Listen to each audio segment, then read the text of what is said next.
Welcome आप सभी का। आज 15 फेब को हम एक डेमो क्लास करने जा रहे हैं अपने ज्योतिष आचार्य कोर्स की। और वास्तु से तो रिलेशन काफी कुछ पुराना है, साथ के साथ कुछ एस्ट्रोलॉजी भी है जो बहुत इंटरेस्टिंग सब्जेक्ट और बहुत गहरा सब्जेक्ट है। वास्तु को आप ये कह सकते हैं कि वास्तु इसकी एक ब्रांच है, वन ऑफ द ब्रांचेज है, लेकिन एस्ट्रोलॉजी खुद इतना गहरा समंदर है जिसमें पता नहीं कितने मोती भरे पड़े हैं। और एक बार अगर इंटरेस्ट बन जाए किसी का ज्योतिष में, एस्ट्रोलॉजी में, तो वास्तु से भी ज्यादा इंटरेस्टिंग फील्ड है फिर ये। चलिए, 3 बेसिक पिलर्स हैं एस्ट्रोलॉजी के, चाहे आप वैदिक एस्ट्रोलॉजी से स्टार्ट करें, केपी से स्टार्ट करें, जिस भी ब्रांच से स्टार्ट करें। नंबर 1 पे आपके आते हैं हाउसेज, नंबर 2 पे आपके आते हैं प्लैनेट्स, और नंबर 3 पे आते हैं आपके साइंस, जिनको हम जोडियक साइंस बोलते हैं। मैं म्यूट कर देता हूँ सभी को। जी, थोड़ा सा बेसिक कर लेते हैं। अराउंड 15 मिनट्स तक हम बेसिक करेंगे, उसके बाद हम चलेंगे फिर आज का जो मेन मोटो है हमारा, कि अपने बारे में ये जानना कि मेरी कोर पर्सनैलिटी क्या है, मेरी आत्मा का वास कहाँ है, वो क्या चाहती है। और आप सब रिलेट कर पाएंगे जो हम डिस्कस करेंगे कि हाँ, कहीं ना कहीं मन क्यों उस तरफ हिंट देता है या क्यों उन चीजों की तरफ झुकाव है, वो आज उसका लॉजिक समझ पाएंगे हम। तो इस स्क्वायर के अंदर आपके 12 हाउसेज हैं, सबके नेम्स लिखिए कौन सा हाउस है। तो फर्स्ट जो हाउस है उसको हम लगना या असेंडेंट बोलते हैं। क्या है ये हम खुद होते हैं, हमारी ओवरऑल हेल्थ, पूरी हेल्थ है हमारी, हमारी पर्सनैलिटी है, ओवरऑल एटीट्यूड है, शरीर की बनावट कैसी होगी, कौन कौन सी प्रॉब्लम्स आ सकती हैं। ये एक माइक्रोकोजम व्यू है अपने बारे में सब कुछ जानने का, अपने से रिलेटेड, सेल्फ से रिलेटेड। सेकंड हाउस जो है वहां से हमारी सेल्फ कनेक्ट करती है अपनी फैमिली से और अपने रिसोर्सेज से, यानी कि सेल्फ टू अदर की जो जर्नी है वो सेकंड हाउस से स्टार्ट होती है।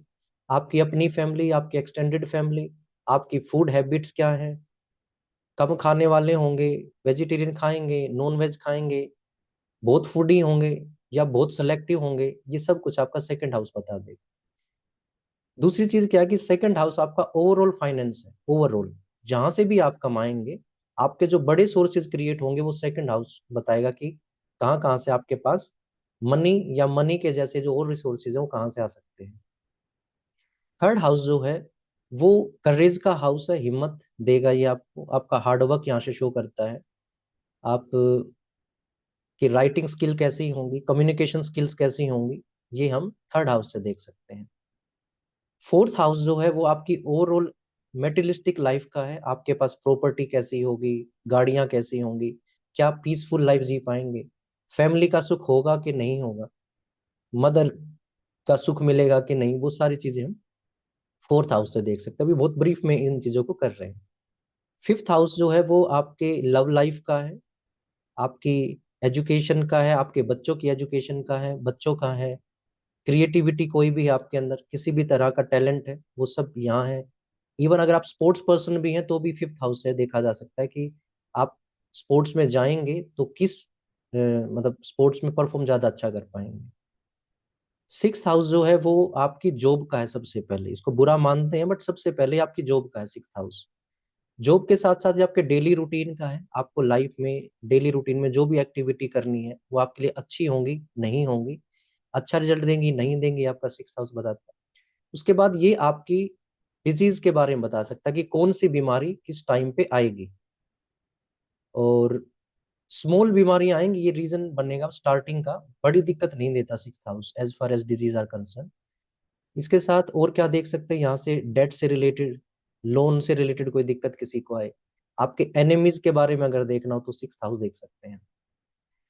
सेवंथ हाउस जो है ये आपकी मैरिज का हाउस है, या किसी भी तरह की पार्टनरशिप, गर्लफ्रेंड बॉयफ्रेंड है वो भी यहीं से देखे जा सकते हैं, उनके बारे में कुछ जानना हो तो आजकल जो आप एड्स देख रहे हैं ना, एस्ट्रोसेज की या बहुत सारी एप्स की ऐड आती है कि मैंने उससे पूछा कि क्या मेरा बॉयफ्रेंड लाइफ में वापस आएगा, तो उन्होंने कैलकुलेट करके बता दिया कि आएगा। वो सेवंथ हाउस का रोल है पूरा उसका।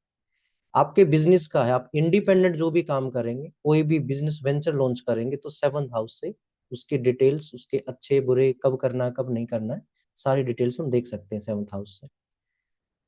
8th हाउस जो है ये थोड़ा सा कंट्रोवर्शियल हाउस बोला जाता है, क्योंकि ये लाइफ की सबसे बड़ी डेप्थ है आपकी। इसको पाताल लोक बोल सकते हो आप एस्ट्रोलॉजी में। इसकी कोई गहराई ही नहीं है। ये आपकी ससुराल पक्ष का भी है, ये आपके इनर फियर्स का भी है, सीक्रेट्स का भी है, और यहाँ से आपको लाइफ में पीड़ा आती है, यानी कि जो दुख आते हैं वो 8th हाउस के थ्रू आते हैं। ये एक ऐसी प्लेसमेंट है कुंडली में कि जिसकी भी लाइफ में सुख और दुख दोनों चीजें सबकी लाइफ में आती हैं। तो दुख का आगमन अगर कहीं से होगा तो 8th हाउस उसके लिए कहीं ना कहीं रिस्पॉन्सिबल बनेगा। 9th हाउस आपका रिलीजियस सेल्फ है, आपके गुरु हैं, आपकी टीचिंग्स हैं। आप जितने भी आध्यात्मिक होंगे या रिलीजियस होंगे वो सारा रोल प्ले करेगा आपका 9th हाउस। आपका भाग्य है, आपकी डेस्टिनी है। कई बार फादर के बारे में भी जान सकते हैं हम 9th हाउस से, बट ज्यादातर हम 10th हाउस को रेफर करते हैं अगर हमें फादर के बारे में ज्यादा जानना हो। 10th हाउस क्या है? आपका कर्म स्थान है।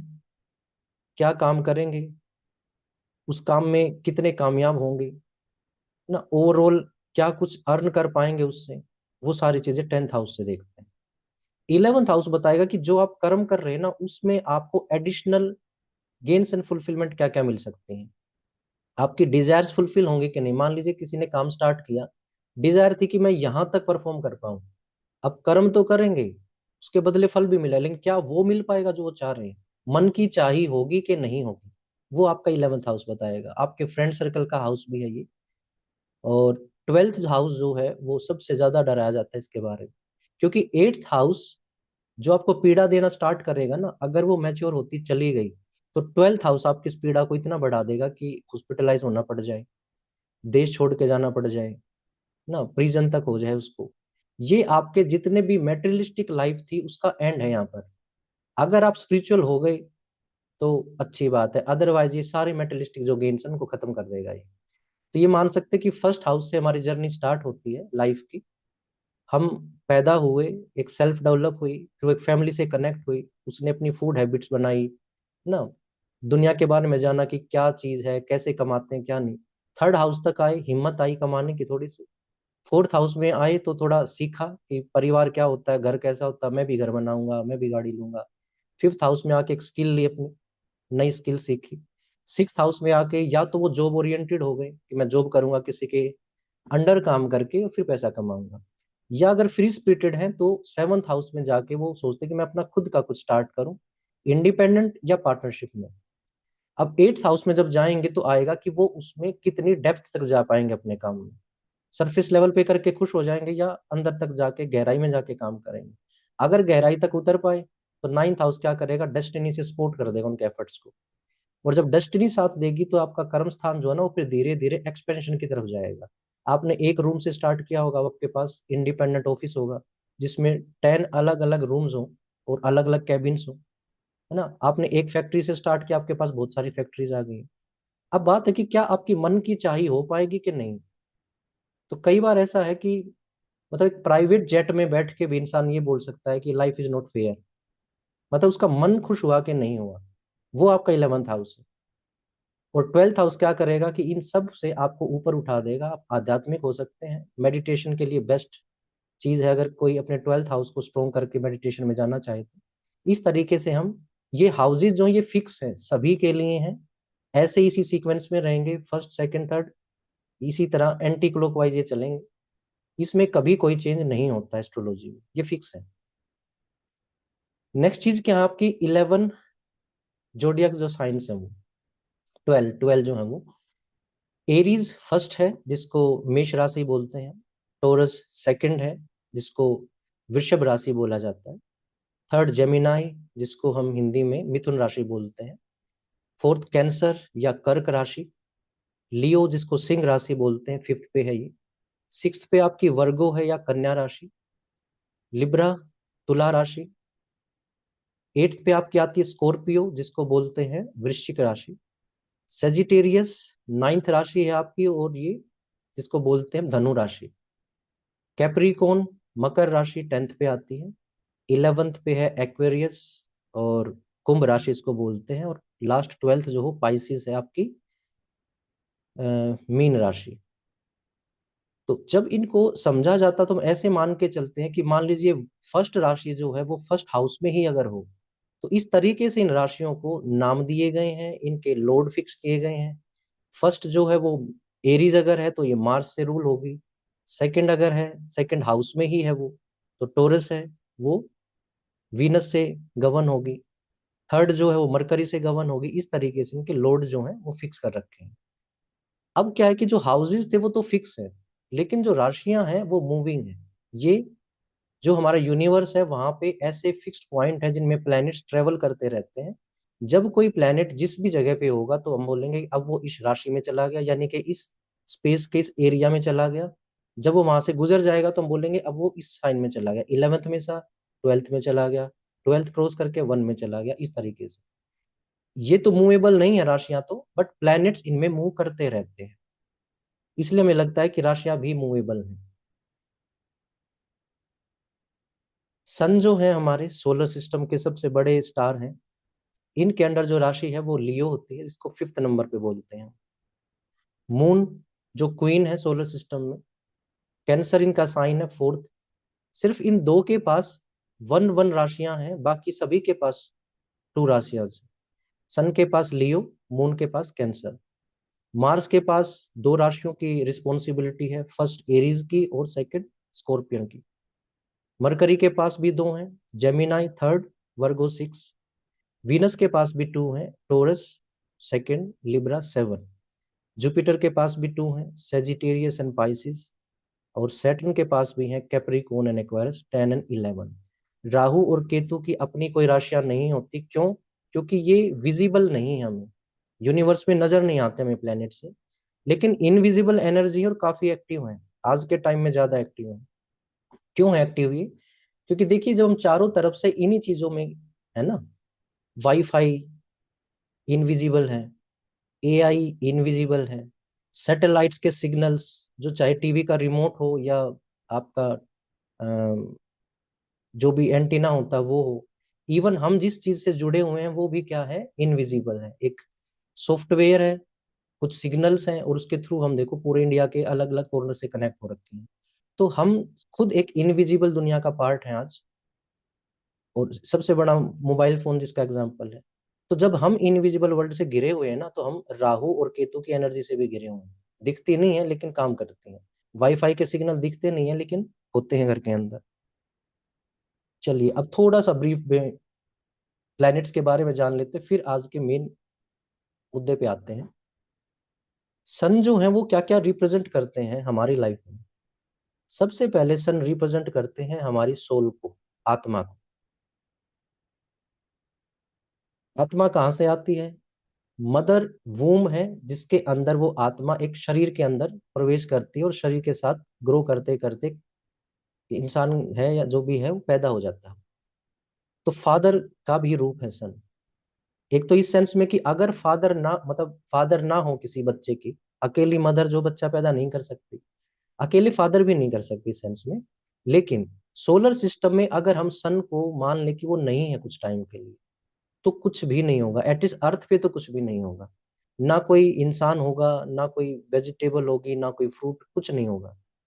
तो सन क्या है, फादर की तरह। जैसे हम गॉड को मानते हैं, मस्कुलिन एनर्जी को, कि कोई राम है, कृष्ण है, फादरली फिगर है या मस्कुलिन फिगर है। सेकंड थर्ड चीज क्या है कि सन वाइटलिटी के भी कारक है। शरीर में जो इम्यूनिटी होगी, हेल्थ होगी, उसको सन ही है जो देने वाले हैं। फिर जब इंसान सांसारिक जिंदगी जिएगा ना, तो सन क्या है, उसके लिए नेम एंड फेम का सोर्स है बड़ा। उसको नेम एंड फेम मिलेगा कि नहीं मिलेगा, सन डिसाइड करेंगे उसके बर्थ चार्ट में।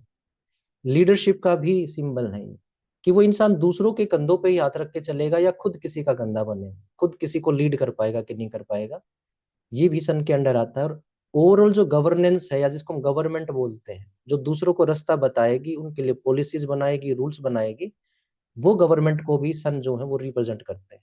इतना कुछ है, और आज सन पे ही हमने बहुत सारी बातें करनी है। मून पे जब आएंगे तो मून क्या, सबसे पहले हमारा मन है। इंसान का जो मन है वो मून से गवर्न होता है। इसलिए जब फुल मून होता है तो मन अलग तरीके से खुश होता है। अमावस की रात होती है तो मन पता नहीं क्यों दुखी होता है। मन है तो मन से ही डायरेक्ट नाता किसका है, मदर का भी।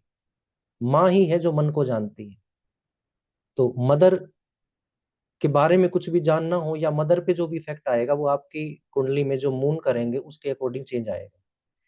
फिर क्या है कि मून जो है वो हमारे इमोशंस को रिप्रेजेंट करते हैं।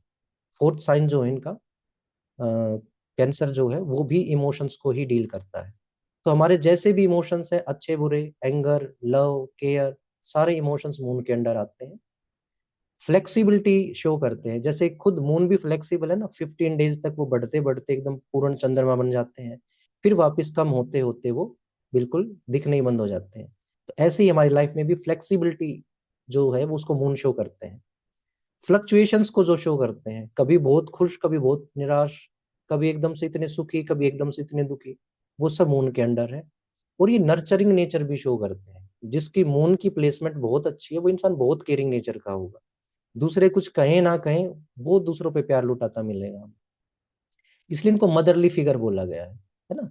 अगर सोलर सिस्टम को मान ले कि एक राजा का कोर्ट है, तो अगर सन वहां के किंग है तो मून क्या वहां की क्वीन है।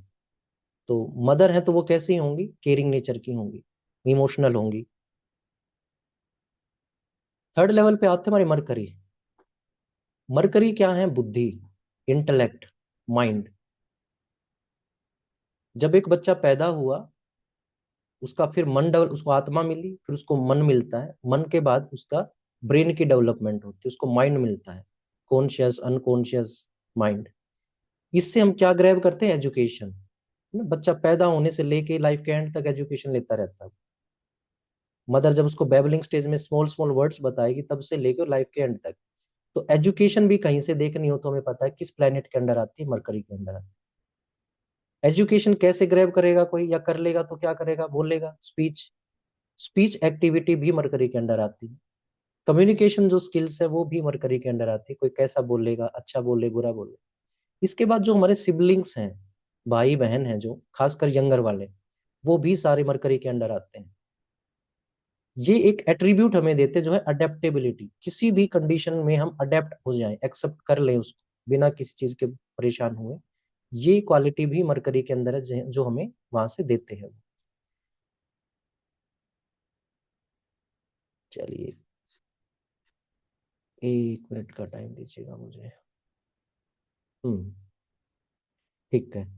और लास्ट है बिजनेस। बिना मरकरी के कोई बिजनेस नहीं हो सकता, इनका रोल मिलेगा ही मिलेगा अगर किसी का सक्सेसफुल बिजनेस है तो। मरकरी व्यापारी है, बिजनेस है। और कोर्ट की सेंस में अगर देखें तो क्वीन अगर मून है, किंग अगर सन है, तो मरकरी कौन है, उनके राजकुमार, उत्तराधिकारी उनके। उसके बाद हम देखते हैं वीनस को। वीनस क्या है, लाइफ में जितना भी कंफर्ट हम सोच सकते हैं, लग्जरी, वेल्थ, रोमांस, अगर लड़के की कुंडली है तो उसकी वाइफ है वीनस। ब्यूटी का जितना कॉन्सेप्ट है, क्रिएटिविटी का जितना कॉन्सेप्ट है, ये सब वीनस के अंडर आता है। वीनस बहुत अच्छा है तो बहुत ब्यूटीफुल लड़की होगी या बहुत हैंडसम लड़का होगा, उनकी लाइफ में लग्जरी कंफर्ट लेके आएगा। वेल्थ भी देगा, हो सकता है इतनी दे जितने की जरूरत है, या उससे भी ज्यादा दे दे। वीनस अगर अच्छा है तो इंसान की रोमांटिक लाइफ बड़ी अच्छी होगी। वाइफ कैसी होगी, कब आएगी, लाइफ में आएगी तो उससे क्या चेंज आएगा, सब वीनस डिनोट करते हैं लड़के के लिए। ब्यूटी जितनी भी है, चाहे वो परफ्यूम से रिलेटेड है, पूरा ब्यूटी एंड कॉस्मेटिक जो इंडस्ट्री है, वीनस उसको रिप्रेजेंट करते हैं। और जिस भी तरह की क्रिएटिविटी आपको चाहिए, वो वीनस के अंडर आती है।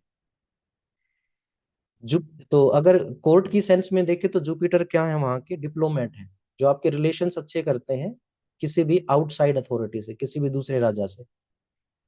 जुपिटर है उस कोर्ट के गुरु, राजगुरु कह सकते हो इनको आप। हमारी लाइफ में गुरु क्या क्या डिनोट करते हैं, ये सबसे पहले गुरु को रिप्रेजेंट करते हैं। सबसे पहला गुरु किसी की भी लाइफ में मदर होती है उसकी, फिर उसके टीचर्स, फिर कोई स्पिरिचुअल गुरु, तो टीचिंग में टीचर को रिप्रेजेंट करते हैं। जिसका जुपिटर अच्छा मिला है उसको पिछले कर्मों के अकॉर्डिंग, वो इंसानी जिंदगी में क्या करने आया है, वो टीचिंग करने आया है, वो सॉल्यूशन प्रोवाइडर बनने आया है। चाहे वो किसी भी सेंस में सॉल्यूशन दे, बट दूसरों को वो सॉल्यूशन देगा और उसके सॉल्यूशन काम करेंगे। जुपिटर आपकी लाइफ की डिवाइन ब्लेसिंग है। जिस भी हाउस में ये मिलेंगे, उस हाउस के रिलेटेड आपको ब्लेसिंग देना स्टार्ट कर देंगे। ये आपकी विजडम है। विजडम होती है कि एक इंसान है जो बहुत नॉलेजेबल है, एक है जो बहुत इंटेलिजेंट है, और एक है जिसमें विजडम है। तीनों में डिफरेंस होगा। जिसके पास नॉलेज है उसके पास शेयर करने को तो बहुत कुछ है, लेकिन उस नॉलेज के बेस पे करे क्या कोई, उसको नहीं पता। एक जो इंटेलिजेंट इंसान है वो क्या करेगा, उस नॉलेज का मल्टीपल यूज कर लेगा, उस नॉलेज को यूज करके उससे बहुत कुछ कमा लेगा, रिलेशंस कमा लेगा, पैसा कमा लेगा। जिसके पास विजडम है उसको ये पता होगा कि मुझे कहाँ अपनी एजुकेशन या नॉलेज यूज करनी है, कहाँ नहीं करनी है। उसको इतनी समझ होगी कि मैं अपनी विजडम का, अपनी नॉलेज का कहाँ पे डिस्प्ले करूं, उसको कहाँ पे ना करूं, कहाँ पे मैं अनजान बन जाऊं कि मुझे कुछ नहीं आता, और कहाँ पे मैं बताऊं जहाँ पे सच में नीड है। और इंसान को अगर स्पिरिचुअल होना है तो जुपिटर का असिस्टेंस, इनकी ब्लेसिंग उसको चाहिए। इनके बिना स्पिरिचुअलिटी नहीं आ सकती। आप रिलीजियस हो सकते हो, दुनिया की नजर में खूब अच्छा एक रिलीजियस इंसान दिख सकते हो, बहुत सारी चैरिटी कर सकते हो, लेकिन अंदर से अगर कोई चेंज ला सकता है आपकी लाइफ में, वो जुपिटर है। सैटर्न वो प्लेनेट जो रिप्रेजेंट करते हैं हमारी लाइफ में हमारे कर्मा को, जो भी हम काम करेंगे उसको, पास्ट का, प्रेजेंट का, फ्यूचर का। और जब ये कर्मा कराएंगे ना तो एकदम जस्टिस को फॉलो करते हुए, 1 रुपए की भी चीटिंग बर्दाश्त नहीं इनको। आपको ऑनेस्ट होके, जेनरस होके, हार्डवर्क करते हुए अपना काम करोगे तो आपका सैटर्न बड़ा साथ देगा। ये ऑनेस्टी, जस्टिस, इनको लेके ही चलेंगे, इनके बिना ये काम ही नहीं कर सकते। हार्डशिप्स देंगे, क्योंकि जब भी हार्डशिप्स आती है ना तो इंसान बहुत कुछ सीखता है अपनी लाइफ में। कभी भी पीसफुल टाइम में हम कुछ नहीं सीख पाते, जब भी चैलेंजिंग टाइम्स आएंगे बहुत कुछ है जो हम लर्न कर लेंगे। किसी की भी कुंडली में उसका जो भी प्रोफेशन उसको मिलता है वो सैटर्न उसको देते हैं। ये पावर इन्हीं के पास है कि कोई इंसान किस जन्म में आके काम क्या करेगा, कर्म क्या करेगा, ये सैटर्न ही देंगे। ये एम्बिशन देते हैं कि इंसान को कि वो और कितना ऊपर उठ सकता है, कितना ज्यादा काम कर सकता है। अगर ये सब चीजें देंगे तो पेशेंस भी देते हैं। जिसका सैटर्न अच्छा, वो इंसान बड़ा शांत, बड़ा पेशेंट होगा, आराम से फुर्सत से करेगा काम, धीरे धीरे। और अगर फैमिली रिलेशनशिप में देखें तो सैटर्न आपके ग्रैंडफादर भी हैं, दादाजी हैं। तो आपको जब भी देंगे बड़ी अच्छी सलाह देंगे, धीरे धीरे देंगे, फुर्सत से, अपने पास्ट के एक्सपीरियंसेस के बेस्ड देंगे। और एक चीज को करने से पहले आपसे कई सारे टेस्ट लेंगे कि आप कर भी पाएंगे कि नहीं कर पाएंगे। छोटी सी स्टोरी मुझे याद आ रही है, बिल्कुल ब्रीफ में डिस्कस कर लेते हैं कि एक बार एक ग्रैंड मदर है, कोई डेथ बेड पे है अपने, और कोई नहीं है फैमिली में, इकलौता उनका ग्रैंडसन है। डॉक्टर ने बोल दिया कि 1-2 घंटे के बाद ये नहीं रहेंगे। तो वो अपनी ग्रैंड मदर से पूछता है कि आप कोई भी एक ऐसा लास्ट कुछ बताना चाहते हो मुझे जिसमें आपकी पूरी लाइफ का निचोड़ हो, कि आपने पूरी लाइफ से ये सीखा, ऐसा कोई सूत्र, कोई ऐसी मैसेज आप मुझे देना चाहें। तो ग्रैंड मदर ने उसको क्या कहा कि एक काम करो, ये जो फ्रूट रखा ना मेरे पास, इसको उठाओ। उठाया उसने, आसपास क्या था, एक एप्पल था, और कहा कि इस एप्पल को ऐसे खा के दिखाओ जैसे आज तक किसी ने ना खाया हो। अब वो सोच रहा है कि ऐसे कैसे खाऊं। कोई डायरेक्ट बाइट कर लेगा, कोई नाइफ लेके उसे कट कर लेगा, कोई पील ऑफ करके खा लेगा, कोई छिलके के साथ खा लेगा, मैं क्या अलग करूं। तो कहती है कि बस एक ही चीज सीखना जिंदगी में, कभी भी वो काम, कोई भी काम ऐसे मत करना जैसे तुम्हें दूसरे करते हुए दिख रहे हैं। हर काम को ऐसे करना जैसे आज तक किसी ने ना किया हो। तो कहता ठीक है चलो प्रॉमिस करता हूँ ऐसे ही करो। कहती नहीं, पहले इस फ्रूट को खा के दिखाओ so that I get confirm कि मेरा मैसेज तुम तक चला गया। तो वो सोचे कि मैं इसको कैसे खाऊं। तो उसने उसको लिया, खूब हाथ में लिया, कभी लेफ्ट में कभी राइट में, उसको बड़े प्यार से देख रहा है, सहला रहा है उसको, उसको सर पे रख के डांस कर रहा है, खूब लाड प्यार कर रहा है उस एप्पल के वो। और काफी देर ये सब करने के बाद में उसने उस एप्पल को खाया, बाइट करके खाया। उसकी ग्रैंड मदर खूब हंसी और कहती कि अब मैं समझ गई कि तुम जिंदगी में जो भी काम करोगे ना उसको इतना ही एंजॉय करोगे पहले, फिर उस काम को करोगे। इसलिए नहीं कि दूसरे कर रहे हैं, इसलिए कि तुम्हें करने में मजा आएगा। तो सैटर्न जो है ना वो आपसे जो भी काम कराएंगे, आपको इतना स्ट्रगल करवा देंगे कि फिर जब आप करने पे आओगे ना, आपके बराबर कोई टिक नहीं पाएगा, कोई कॉम्पीट नहीं कर सकता, क्योंकि आपको इतना एक्सपीरियंस है, इतनी हार्डशिप्स देखी हैं कि आपसे बेटर उस प्रोफेशन के बारे में, उस टैलेंट के बारे में और किसी को पता ही नहीं। और ऑनेस्टी और जस्टिस आपको मेंटेन करना पड़ेगा, अदरवाइज ये जो दिया है ना आपको वापस छीन लेंगे ये। मार्स जो है ये ओवरऑल एनर्जी के कारक है। आपकी बॉडी में एनर्जी लेवल कितना रहेगा। सन के बाद सेकंड प्लेनेट है जो एनर्जी के कारक है। पैशन है ये, मतलब आप अपने काम को पैशनेट होके कर पाएंगे कि नहीं कर पाएंगे, ये मार्स बताते हैं। जितनी भी टेक्निकल एजुकेशन है, टेक्निकल मतलब जिसमें भी कोई या तो टेक्नोलॉजी यूज होती है, विजिबल वाली टेक्नोलॉजी, इनविजिबल टेक्नोलॉजी तो फिर राहु जी के अंडर है। विजिबल जितनी भी मशीन्स हैं, आपकी जिम है, ये सारी चीजें मार्स के अंडर है। यानी कि हार्डवेयर जितना भी है वो सारा मार्स के अंडर है, और सॉफ्टवेयर जितना भी है वो राहु के अंडर है। प्रॉपर्टी का जो इशू है वो मार्स के अंडर है, प्रॉपर्टी डीलिंग या प्रॉपर्टी। हालांकि मार्स और सैटर्न का कॉम्बिनेशन बेस्ट काम करता है, बट मार्स के अंडर भी प्रॉपर्टी की चीजें हैं। किसी भी लड़की की कुंडली में हस्बैंड जो हैं वो मार्स से ही देखे जाते हैं, ये रिप्रेजेंट करते हैं हस्बैंड को। लड़के की कुंडली में मार्स उनके बड़े ब्रदर हैं, या बड़े ब्रदर के लायक या उस लेवल के जो लोग हैं वो। मैरिज के बड़े कारक हैं ये। लड़के की लाइफ में वीनस, लड़की की लाइफ में मार्स, ये हैं जो उनको मैरिज तक लेके जाएंगे। लेकिन ये लाइफ में चैलेंजेस भी लेके आते हैं। तो जिसकी लाइफ में मार्स और सैटर्न दोनों इकट्ठे हो रखे हों, बहुत चैलेंजेस देने पड़ते उस इंसान को। लेकिन एनर्जी जरूर देंगे ये। चैलेंजेस आएंगे, लेकिन चैलेंजेस को करने के लिए जो एनर्जी चाहिए वो भी सप्लाई करेंगे ये। राहु देव बड़ा डराया जाता है इनके बारे में। ये कौन है? जो आपका मरकरी है ना, अगर वो आपकी बुद्धि है तो ये डेढ़ शानी है फिर। मतलब ये इतनी स्ट्रोंग इंटेलेक्ट है कि या तो आप इसके अकॉर्डिंग ढल के इसको यूज कर लो, या ये आपको इतने इल्यूजन में डाल देंगे कि आप भ्रम में फंस जाओ। अपना ही माइंड खुद ही का दुश्मन बन जाएगा, अपने पैर पे खुद कुल्हाड़ी मार ले इंसान। ये क्या है? ये आपकी लाइफ का टोटल मेटेरियलिज्म है, क्योंकि राहु को सब चाहिए।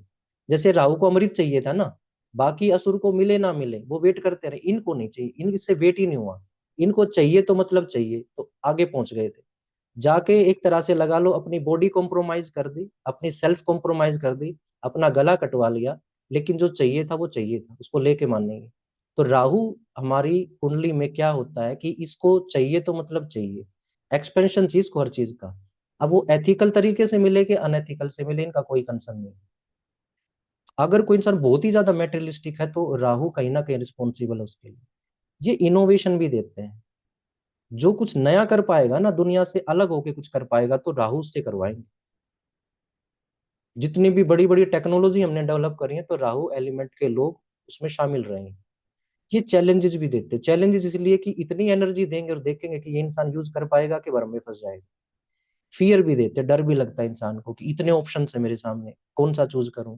जिसको ड्रॉप कर दूंगा उसी पे रिग्रेट रहेगा कि वो वाला बेटर।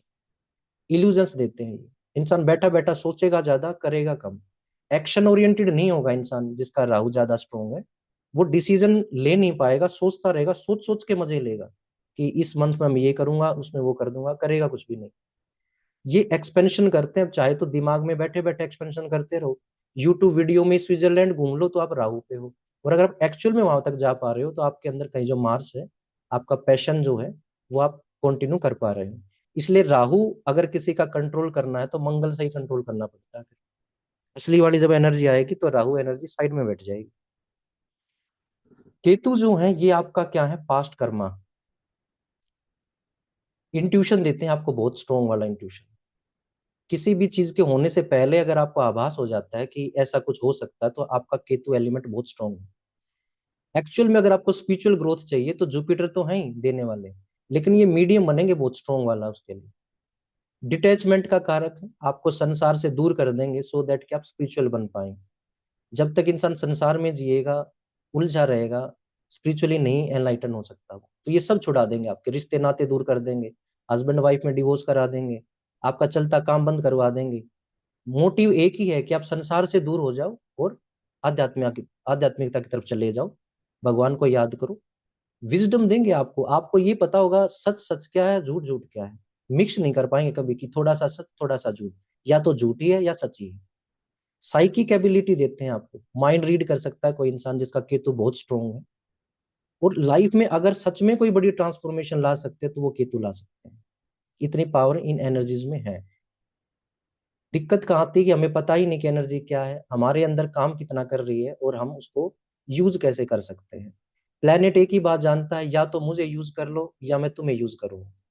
तो हम सब किस में फंस जाते हैं? बिना जान के हम प्लेनेट ही में यूज कर रहा होता है, हम सोचते कि लाइफ में ऐसा क्यों हो रहा है मेरे साथ। अभी अभी काम स्टार्ट किया, सबकी सजेशन ली थी, मुहूर्त भी सही देखा था, क्यों चलता काम बंद हो गया? क्योंकि केतु क्या चाह रहे हैं? क्योंकि स्ट्रोंग है। जो स्ट्रोंग होगा आपकी लाइफ में, जिसका इन्फ्लुएंस ज्यादा होगा वो आपसे वो करवा लेगा जो आप नहीं करवाना चाह रहे। तो केतु अगर स्ट्रोंग है तो क्या करवाएंगे, डिटैच करवा देंगे कि छोड़ो काम, कुछ नहीं रखा इसमें, आओ चलो कहीं किसी पहाड़ पे चलते हैं, किसी गुफा में बैठ। चलिए अब आते हैं आज के मेन टॉपिक पे कि कैसे हम पहचानें कि हमारी कोर पर्सनैलिटी क्या है, आखिर क्यों हमें इस जन्म में बनाया गया और क्या पर्पज है लाइफ का। एक प्लेनेट ऐसा है जो हमें ये चीज बता सकता है, सिंगल प्लेनेट बता सकता है, सबकी भी नीड नहीं है हमें। कौन है वो? शायद एक स्लाइड आगे आ गई, सन। सूर्य जो है वो इतने स्ट्रोंग चीज हैं कि वो हमें ये बता सकते हैं कि हम इस जन्म में क्या करने आए हैं। वाई क्यों बता सकते हैं? क्योंकि आत्मा के कारक यही है, आत्मा यहीं से आती है एक तरह से। ये इन सबको ऐसे समझिए कि सिंबल है, रियल में नहीं है कि जो सूर्य में दिखता वो सूर्य ये सब करेगा, या जो सैटर्न प्लेनेट रिवोल्व करता दिख रहा है वही ये करेगा। क्योंकि एनर्जी तो वो भी है ना जो दिख नहीं रही है, प्लेनेट के तौर पे है भी नहीं राहु के तो, लेकिन काम करते हैं हमारे ऊपर। तो ये रिप्रेजेंट करते हैं, सिंबोलिकल एनर्जी है, एज सिंबल इनको मान सकते कि है। ठीक है जी। अब आई होप कि आप सब ने अपना अपना बर्थ चार्ट जरूर बना रखा होगा, और नहीं है तो जैसे भी आप मैनेज कर लीजिए। आपको ये पता होना चाहिए इस चीज को समझने के लिए कि आपकी कुंडली में सन जो है वो 12 में से कौन से हाउस में प्लेस्ड।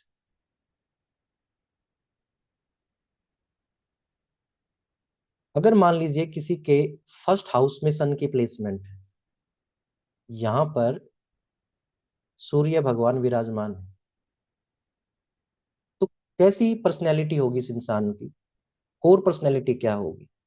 अब हमें ये पता है कि फर्स्ट हाउस का एट्रीब्यूट है मी, मी एंड माई सेल्फ, अपनी सेल्फ। तो ऐसा इंसान कैसा होगा, सिर्फ अपने बारे में सोचेगा वो। ऐसा नहीं कि अपने बारे में सोचना बुरा है, एक वर्ड है हिंदी में इसको बोलते स्वार्थी, बड़ा पॉजिटिव वर्ड है, बस इंग्लिश के वर्ड से मिला के हमने उसको खराब कर दिया। स्वार्थी को बोला कि इसका मतलब है सेल्फिश। सेल्फिश नहीं है, स्वार्थी का मतलब है स्वयं का जो अर्थ खोजने लग जाए, जो अपना अर्थ खोजने लग जाए, अपना मीनिंग ढूंढना स्टार्ट कर दे, वो है स्वार्थी। पहली हमारी ये रिस्पॉन्सिबिलिटी है कि हम पहले ये तो समझ ले कि हम खुद कौन है, तभी तो दूसरे को कहेंगे कि तुम ऐसे क्यों हो। तो जिसका सन फर्स्ट हाउस में प्लेस्ड होगा, ये उस इंसान में एक क्वेश्चनिंग नेचर देगा कि हमेशा वो पूछेगा मैं क्यों हूँ, मैं कौन हूँ, मेरी ट्रू पर्सनैलिटी क्या है। वो अपनी सेल्फ को ही लेके सीख करेगा कि मैं अपनी सेल्फ में क्या और ढूंढ लूं ऐसा कि मुझे मेरा मीनिंग पता चल जाए। अगर सन किसी के फर्स्ट हाउस में है तो बहुत अच्छी एनर्जी देगा, वो इंसान ना लेजी नेचर नहीं होगा उसका, बहुत एनर्जेटिक। उसको आप बताओ कि सुबह 5 बजे मिल जाना मुझे वहां पे, वो 4:30 बजे खड़ा मिलेगा। क्यों? क्योंकि सन से ज्यादा डिसिप्लिन कुछ नहीं है। आप सोते रहें, आप जागते रहें, सन को जिस टाइम पे आना वो अपने टाइम पे अर्थ के ऊपर अपनी रेज लेके आ जाएंगे, और जिस टाइम पे जाना उस टाइम पे चले जाएंगे। इनसे बड़ा कोई डिसिप्लिन का फॉलोवर नहीं है।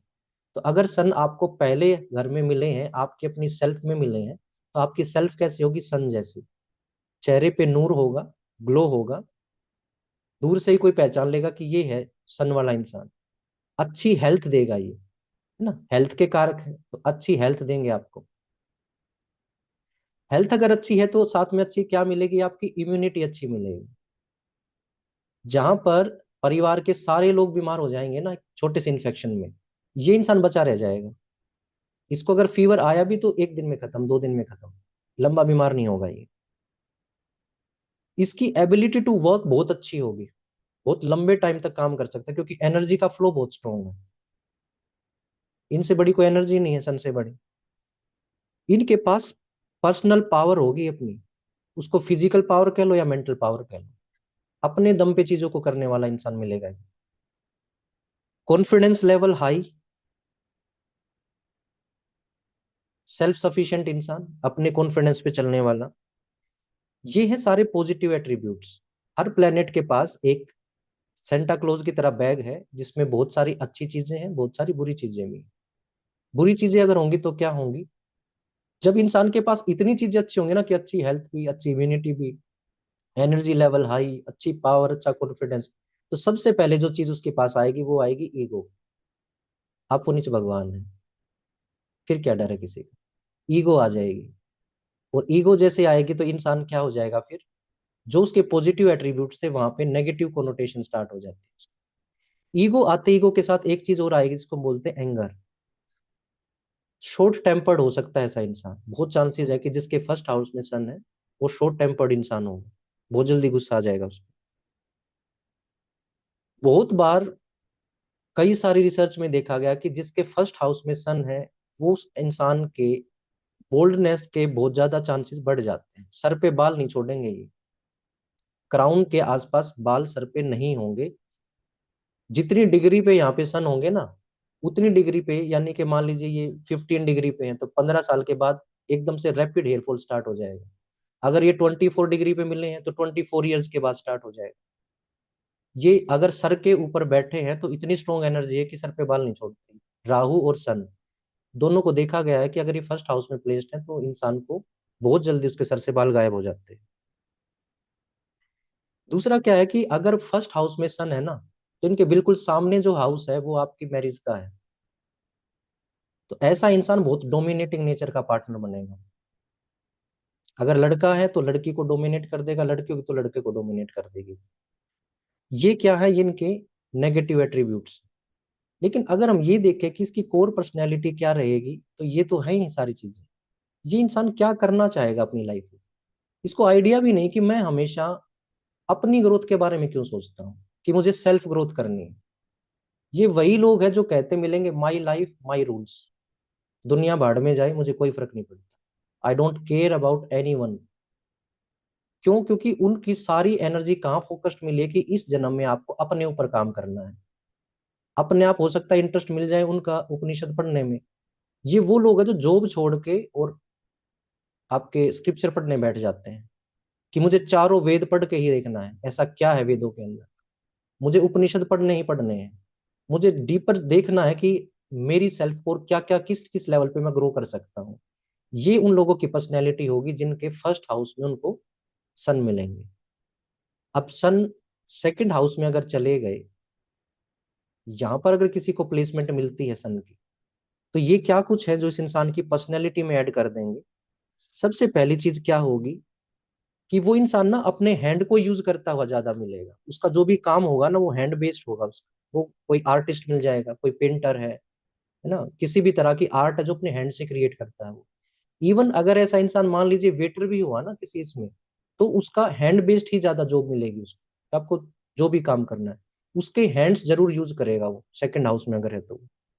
फिर क्या है कि यहाँ से वाणी भी देखी जाती, एग्जैक्ट तो थर्ड है लेकिन यहाँ से भी वाणी देखी जाती है। अब क्योंकि सन मिले हैं, स्ट्रोंग है, तो उसकी वाणी कैसी होगी, एक तो बहुत ज्यादा बोलेगा, बहुत जल्दी जल्दी बोलेगा, स्पीडी तरीके से बात करेगा। और जब बात करेगा तो बात में क्या होगा, एग्रेशन भी होगा, उसमें थोड़ी ईगो भी झलकेगी। और इन सब की वजह से वो ना थोड़ा सा कड़वा बोलने वाला इंसान मिलेगा, उसकी बातें चुभ जाएंगी। हालांकि हो सकता है उसकी इंटेंशन बुरी ना हो, सच को सच गलत को गलत कहने वाला एक इंसान हो, ट्रांसपेरेंट, लेकिन दूसरों को उसकी बातें चुभ जाएंगी। और वो कहेगा वैसा तो मैंने कुछ कहा भी नहीं था, मैंने तो नॉर्मली बात बोल दी थी। उसकी नॉर्मल बात भी औरों के लिए कैसी होगी, बहुत स्ट्रोंग वाला आर्ग्यूमेंट। और क्या हो सकता है यहाँ पे, यहाँ जिसके भी सन प्लेस्ड मिलेगा ना उसके टीथ में बचपन से दिक्कत स्टार्ट हो जाएगी, दांतों की दिक्कत रहेगी उस इंसान को। आईज की प्रॉब्लम ला सकते हो भी डायरेक्ट राइट आई के अंदर। आपका सेकंड हाउस राइट आई को बताता है, आपका 12th हाउस लेफ्ट आई को बताता है, आईज से रिलेटेड दिक्कत आ जाएगी। और क्या हो सकता है, सबसे मेन चीज यहाँ पे जिसका सन प्लेस्ड हुआ ना, उसको खुद नहीं पता होगा मेरा फूड में इतना इंटरेस्ट क्यों है। फूड ही मिलेगा वो इंसान, हर तरह का फूड खाने का मन करेगा उसको। और फूड ही होगा तो कहीं ना कहीं वेट गेन कर जाएगा। फूड को लेके क्यों पता नहीं क्यों इंटरेस्ट है, वो ये भी सोच रहा होगा कि मैं ना एक दिन कुछ ऐसा होटल रेस्टोरेंट ओपन करूं जिसमें इस तरह का फूड लेके आऊं जो इंडिया में मिलता ही ना हो। उसका टोटल इंटरेस्ट, उसकी आत्मा का इंटरेस्ट इसी घर के आसपास मिलेगा हर चीज में। ये घर किसका है, फैमिली का भी है। तो वो इंसान ना अपनी फैमिली को लेके बहुत कंसर्न होगा, बहुत प्रोटेक्टिव होगा कि परिवार को कुछ नहीं होना चाहिए बस, बाकी चाहे कुछ हो या ना हो लाइफ में, मेरे लिए मेरा सबसे मेन चीज क्या, मेरी अपनी फैमिली। अब ये नेगेटिव एस्पेक्ट आते कब हैं, जब सन जो है ना अपने ऐसे एक साइन के अंदर हो जहां पे ये कंफर्टेबल नहीं है। जैसे सन जो है वो एक्सोल्टेड कहाँ होते हैं, फर्स्ट में, एरीज के अंदर एक्सोल्टेड होते हैं, बहुत स्ट्रॉन्ग फॉर्म में होते हैं। और हम यही एग्जांपल लेके चल रहे हैं कि ये फर्स्ट हाउस मतलब फर्स्ट साइन ले लिया, सेकंड हाउस सेकंड साइन ले लिया। साइन डिफरेंट हो सकते हैं, लास्ट में एक चार्ट पे देखेंगे हम। और अगर ये मान लीजिए किसी का लगन जो है ना वो सेवंथ का है, लिब्रा का, अगर यहाँ पे फर्स्ट हाउस में सेवंथ राशि इनको मिली है लिब्रा की, तो ये कौन सा साइन है जहां पर ये क्या हो जाते हैं, डेबिलिटेटेड हो जाते हैं। अगर ऐसे हुए तो ये बिल्कुल उसी के नेगेटिव एट्रीब्यूट्स दे देंगे। अगर किसी के फर्स्ट हाउस में सन हो और यहाँ पे सेवंथ साइन हो, तो डेस्टिनी ने क्या प्लान किया कि ये इंसान ना पूरी लाइफ कंफ्यूज ही रहेगा, लैक ऑफ कॉन्फिडेंस होगा इसमें, है ना, उसको कभी कोई क्लैरिटी नहीं होगी अपने बारे में, उसका ध्यान भी नहीं जाएगा कि मैं अपने ऊपर काम कर लूँ, बिल्कुल उसके अपोजिट चीजें दे देंगे ये। अगर सन यहाँ पे है और यहाँ पे ऐसा कोई साइन या किसी की आस्पेक्ट कुछ भी ऐसा आ गया जिसकी वजह से, या राहु साथ में आ गया, केतु साथ में आ गए, जिससे इनको ग्रहण लग गया, तो ये अपने नेगेटिव एट्रीब्यूट्स देना स्टार्ट कर देंगे। जैसे आईज में दिक्कत दे दिया, टीथ में आ गई, है ना, और या वाणी खराब हो गई उनकी, इस तरह की दिक्कत आती है। तो पॉजिटिव एस्पेक्ट कब है, जब ये बहुत अच्छे से इनकी प्लेसमेंट मिली है। नेगेटिव कब है, जब इनके ऊपर या तो कोई किसी दूसरे मेलेफिक प्लेनेट का दोष है, एस्पेक्ट आ गया, दृष्टि आ गई, है ना, अदरवाइज ये अच्छा रिजल्ट देते हैं। अब थर्ड हाउस में अगर किसी के चले गए ये, तो थर्ड हाउस में सन बहुत अच्छा काम करते हैं। सबसे पहली चीज, वो इंसान बहुत अट्रैक्टिव होगा, दिखने में भी, बोलने में भी। लड़का है तो हैंडसम, लड़की होगी तो बहुत सुंदर। जो भी आपको बहुत सुंदर दिखे ना, एकदम से मन ये कहेगा कितना सुंदर बनाया नेचर ने, कुदरत ने। आप केस स्टडी करें तो आप देखेंगे उनके सन जो ना थर्ड हाउस में मिलेगा। इनकी कम्युनिकेशन स्किल्स बहुत स्ट्रोंग होंगी, चाहे वो रिटर्न कम्युनिकेशन हो, चाहे वो स्पोकन कम्युनिकेशन। हैंड राइटिंग इतनी सुंदर, एक एक मोती जैसा वर्ड दिखेगा लिखा हुआ हाथ का। बोलेंगे तो इतने प्यार से बोलेंगे, सॉफ्ट स्पोकन की, मन करे सुनते चले जाए इनको। और इनकी आर्म्स जो हो ना, पूरी बॉडी में जो आर्म्स होंगी, जो हाथ होंगे, वो बहुत स्ट्रोंग होंगे। हैंड्स सबसे स्ट्रोंग बॉडी पार्ट दिखाई देगा इनका। अपने ब्रदर्स एंड सिस्टर्स को लेके, खासकर यंगर को लेके, जो इनसे छोटे हैं, इसमें बड़ा प्यार लुटाएंगे उनको, बड़े केयरिंग नेचर के, जान छिड़कने वाले होंगे अपने यंगर ब्रदर्स एंड सिस्टर्स पे। बहुत हेल्पफुल रहेंगे उनके लिए, कितना कर दूं पता नहीं, मैं क्या हेल्प कर दूं। और करेजियस नेचर के होंगे, हिम्मत बहुत होगी इनमें, ये इनकी कोर पर्सनैलिटी होगी। लेकिन अगर सन किसी भी वजह से अफ्लिक्टेड हुए, किसी ऐसी जगह पे हुए जहां पे अच्छा काम नहीं करते, तो क्या होगा, एकदम इसका रिवर्स। हैंड राइटिंग इतनी बकवास, समझ ही ना आए किसी को, ऐसे बोलेंगे कि पूछता है कि कहना क्या चाह रहे हो भाई, अच्छे से बोलो, मुझे समझ ही नहीं आ रहा। सबसे पहले इनके अगर बॉडी में कहीं इश्यूज आएंगे तो आर्म्स में ही आएंगे, हाथ और कंधे में इनकी दिक्कत आएगी, वही दुखने स्टार्ट हो जाएंगे। सबसे ज्यादा झगड़े किससे होंगे, यंगर सिबलिंग से ही होंगे, वही नेगेटिव एट्रीब्यूट्स दे देंगे। और करेज तो बिल्कुल भी नहीं होगा, दुनिया स्टैंड ले लेकिन से स्टैंड ही नहीं लिया जाएगा। फोर्थ हाउस में अगर किसी को सन की प्लेसमेंट मिलती है तो ये क्या करती है, ये इंसान ना बहुत सेक्रीफाइसिंग नेचर का होगा। सेक्रीफाइसिंग, अगर आपके पास है बर्थ चार्ट और या आपको आइडिया है कि मेरा सन कहाँ है, तो आप इस बात से एग्री करेंगे कि ये इंसान बहुत सेक्रीफाइस करेगा, किसके लिए, फैमिली के लिए। ये भी आपकी फैमिली का हाउस है, वो एक्सटेंडेड फैमिली का था, ये आपकी इमीडिएट फैमिली का है, आपके पेरेंट्स, आपके बच्चे, आपकी वाइफ, आप खुद। वो बाकी फैमिली के लिए, अपने किड्स के लिए सब कुछ खरीद लाएगा, दुनिया की महंगी से महंगी चीज ले आएगा, लेकिन अपने लिए कुछ भी नहीं। अपने लिए हो सकता है कि बच्चे गाड़ी में जाते हो कॉलेज स्कूल में, फादर अभी भी स्कूटर पे जाता होगा बजाज चेतक लेके। इतने सेक्रीफाइसिंग नेचर का मिलेगा इंसान, दूसरों की फिक्र करने में ही लाइफ चली जाएगी इसकी। मदर के लिए बहुत प्रॉब्लमेटिक हो जाता है अगर किसी का सन यहाँ पे प्लेस्ड है। क्यों, क्योंकि देखिए मान के चले ना, फोर्थ हाउस मतलब फोर्थ साइन को भी रिप्रेजेंट करता है यहाँ। फोर्थ साइन किसका है, मून का। और मून का सबसे कोल्डेस्ट साइन होता है ये फोर्थ। सन इतनी बड़ी एनर्जी और प्लेसमेंट कहाँ की मिली है उनको, मून वाली एकदम शांत जगह पे। तो ये इनकी एनर्जी मैच ही नहीं कर सकती, यहाँ के क्या हो जाएंगे, ये परेशान हो जाएंगे। और क्या देंगे, अपने नेगेटिव एट्रीब्यूट्स देंगे। अपने घर को लेके बहुत प्रोटेक्टिव होगा ये इंसान, अपनी हेल्थ को लेके बिल्कुल भी नहीं होगा, अपनी हेल्थ खराब कर देगा परिवार के लिए कमाने में, उनके लिए सुख सुविधाएं लाने में।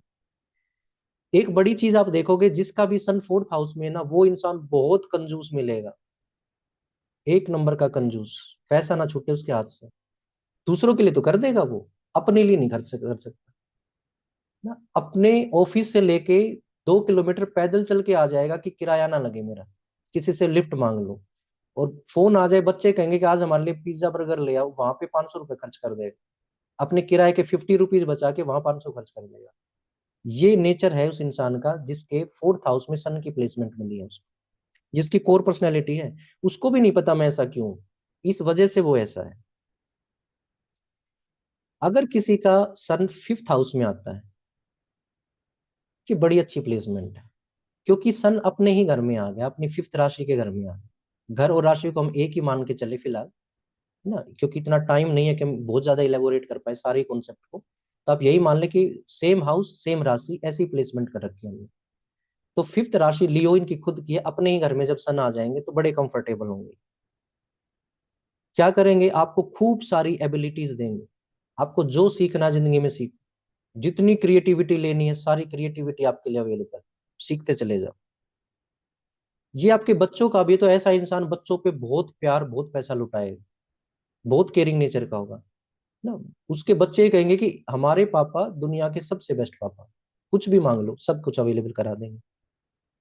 बच्चे को पढ़ने फॉरेन जाना है, ये अपने सारे रिसोर्सेज एग्जॉस्ट कर देंगे, बट बच्चे को फॉरेन एजुकेशन दिलाने जरूर भेजेंगे।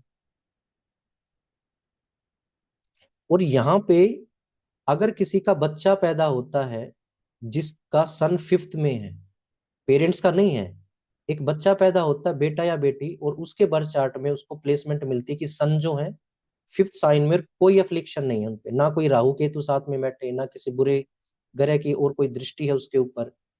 वो बच्चा कैसा होगा, चाहे बेटा या बेटी, नाम रोशन करने वाला। तो जो बोलते हैं ना पापा कहते हैं बड़ा नाम करेगा, ये होगा नाम रोशन करने वाला, उस फैमिली के नेम को और पॉपुलर करवा देगा, ये पॉजिटिव सेंस में कराएगा। लेकिन अगर ये फिफ्थ हाउस में तो है, लेकिन साइन इनको कुछ और मिल गया ऐसा, या राहु केतु की प्लेसमेंट मिल गई साथ में, फिर क्या करेंगे, इसका बिल्कुल उल्टा हो जाएगा। सबसे पहले तो देंगे बीमारियां, और किसकी, पेट की बीमारी, स्टमक, स्टमक से रिलेटेड बीमारियां आएंगी उस इंसान को। कैसी कैसी, कॉन्स्टिपेशन, दुनिया के सारे चूरन खा के बैठ जाएंगे, हर बाबा को ट्राई कर लेंगे, कॉन्स्टिपेशन दूर नहीं हो रहा मेरा। इंटेस्टाइन रिलेटेड, डाइजेशन से रिलेटेड दिक्कत है, लीवर में प्रॉब्लम आ गई, जब देखो फैटी लीवर, गैस बन रही है पेट के अंदर, ये सारी दिक्कत देगा अगर सन फिफ्थ हाउस में है और अच्छे से प्लेस्ड नहीं है, किसी भी वजह से वो पीड़ित है।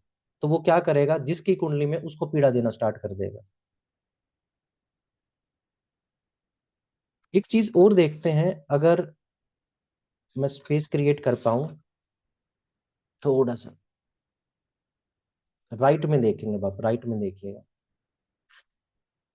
देखिए ये ना साइन है हमारे पास, हम्म,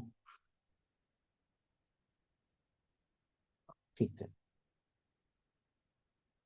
एक है आपके 1, 5, 9, 2, 6, 10, 3, 7, 11 एंड 4, 8, 12।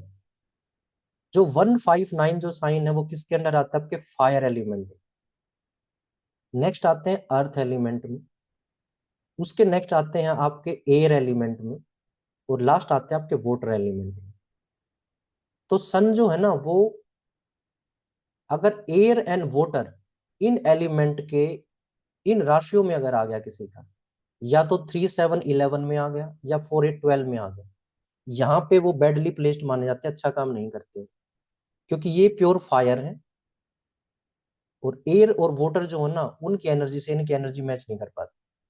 अगर किसी के सन की प्लेसमेंट 4, 8, 12 इन साइंस में आ गई, या 3, 7, 11 में आ गई, तो वो हेल्थ इश्यूज बहुत स्ट्रोंग वाले दे देंगे।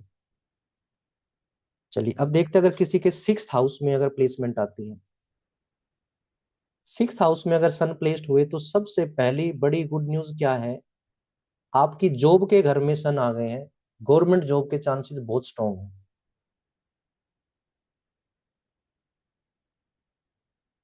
या तो ऐसा बच्चा पैदा हुआ घर में जिसके 6th हाउस में सन प्लेस्ड थे, अच्छे से प्लेस्ड थे, पता ही नहीं चला, बच्चा पैदा होते ही फादर की जॉब लग गई या मदर की जॉब लग गई, गवर्नमेंट जॉब लग गई, बच्चे के भाग्य से माँ बाप का भाग्य जुड़ गया।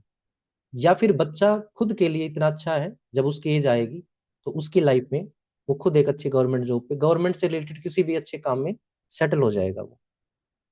लेकिन ये हाउस उसको शॉर्ट टेम्पर्ड भी बनाएगा,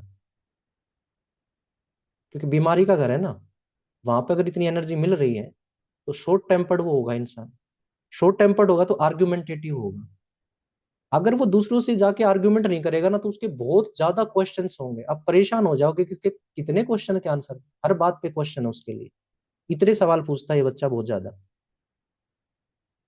अगर यहाँ पे ये अफ्लिक्टेड हुआ किसी भी वजह से 6th हाउस पे, तो ये बीमारियां जो देगा ना, वो क्या होती है, टीबी की बीमारी, लंग्स की बीमारियां, कफ वाली।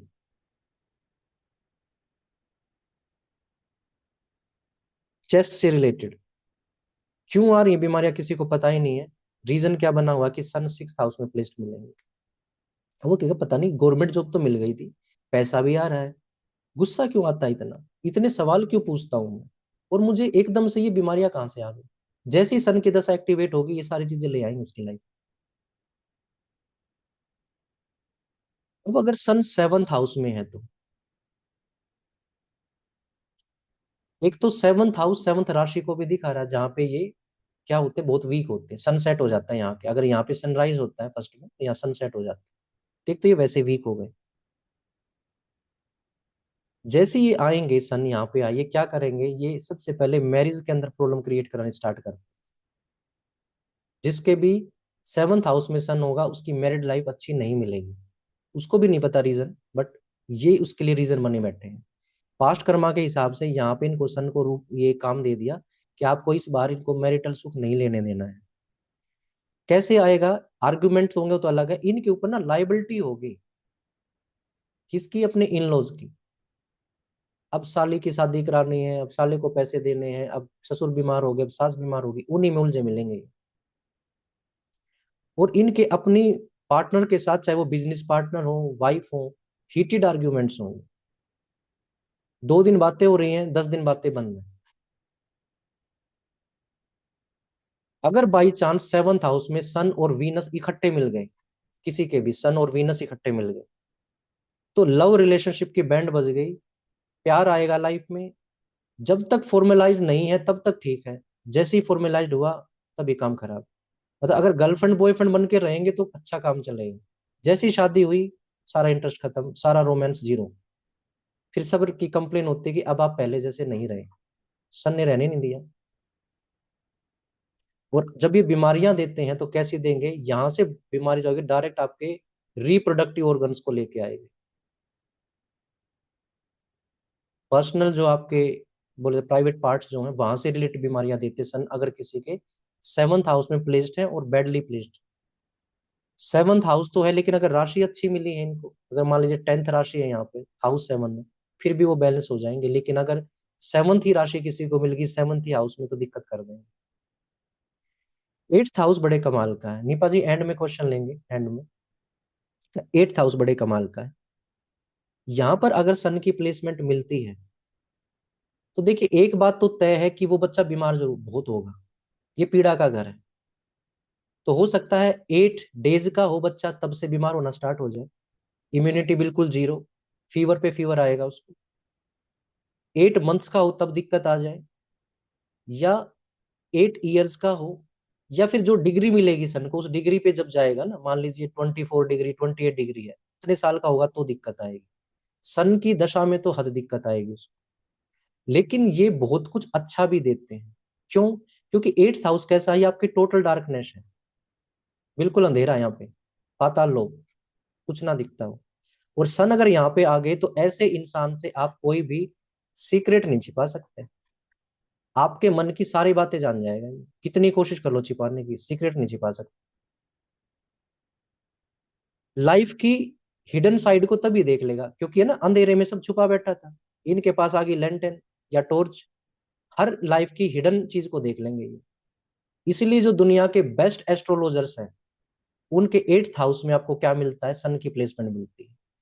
कोई हिडन फैक्ट है ही नहीं जो उनसे छुपा रह जाए। ऐसी ऐसी मिस्ट्री को खोल के रख देंगे वो, लाइफ के बारे में, इंडिविजुअल के बारे में, जो और किसी को पता ही नहीं चल पाएगी। ठीक है, इन लॉज का भी है ना। लेकिन पॉजिटिव चीजें ये है कि ये इंसान के अंदर बहुत ज्यादा डेप्थ मिलेगी, इतनी गहराई, क्या बैठ के उसको सुनते चले जाओ कि पता नहीं क्या क्या इसके पास ऐसी चीजें जो बाकी दुनिया के पास नहीं।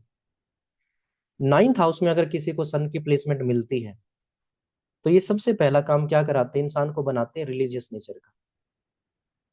उसकी अपने आप इतनी, इतना इंक्लिनेशन, इतना इंटरेस्ट होगा रिलीजन के अंदर, अपने पास्ट को, अपने रिलीजन को इतना ग्लोरीफाई करेगा वो इंसान। आपको लोग मिलेंगे ना जो बोलेंगे हिंदुइज्म दुनिया का सबसे पुराना रिलीजन है, I am a proud Hindu, है ना, प्राउड क्रिश्चियन, प्राउड मुस्लिम। अपने रिलीजन को लेके वो बहुत अडोर करेंगे, उसको बड़ा रिस्पेक्ट देंगे। वो इंसान बहुत सेवा भाव रखेगा अपने गुरु की तरफ। और पहला गुरु कौन है, या तो मदर या फादर, या जो टीचर्स होंगे वो। उसको ट्रेवल करना बहुत पसंद होगा, और कैसी, पिलग्रिमेज वाली। पता नहीं क्यों धार्मिक यात्राओं पे जाने में बड़ा मन है, आज शिरडी चलते हैं, आज वहां चलते हैं, खूब चीजों में जाएगा। चैरिटी वाला इंसान होगा, चैरिटी करने में बड़ा मजा आएगा इसको, कितना ही दान पुण्य करवा लो। ऐसा नेचर मिलेगा इंसान का जिसका सन नाइन्थ हाउस में प्लेस्ड है। और क्योंकि नाइन्थ में है, तो सन क्या देंगे इनको यहाँ से, बहुत अच्छी डेस्टिनी भी देंगे, भाग्य उज्जवल रखेंगे उस इंसान का। तो जब सन टेंथ हाउस में आते हैं ना, तो ये एक बड़ी कमाल की चीज होती है। आपने सुना है कि सन या कोई भी प्लेनेट एक जगह पे एक्सोल्टेड होते हैं, एक जगह पे डेबिलिटेटेड होते हैं। एक्सोल्टेड मतलब जहाँ पे वो बड़े हैप्पी हैं, बड़े खुश हैं वहां पे रह के, क्योंकि फायरी नेचर है। देखिए, फायर है एक नंबर में, खुद भी फायर है, तो मैच हो गया, वैसे एनवायरनमेंट में मजा आ गया। लेकिन अगर सेवन में चले गए, तो क्या हुआ, एकदम से ऐसा माहौल कि जहाँ पे रहना खुशी नहीं है। लेकिन एक कॉन्सेप्ट होता है, इसको बोलते हैं दिग्बली होना। दिग्बली मतलब एक ऐसी जगह जहां पे जाके इनको बड़ी पावरफुल फील होता है, बड़ा प्राइड फील होता है। सन के लिए टेंथ हाउस इनका दिग्बली का हाउस है, जहाँ पे ये बहुत पावरफुल फील करते हैं अपने आप को। यहाँ पर अगर किसी का सन है, वो इंसान कैसा होगा, वर्कोहोलिक।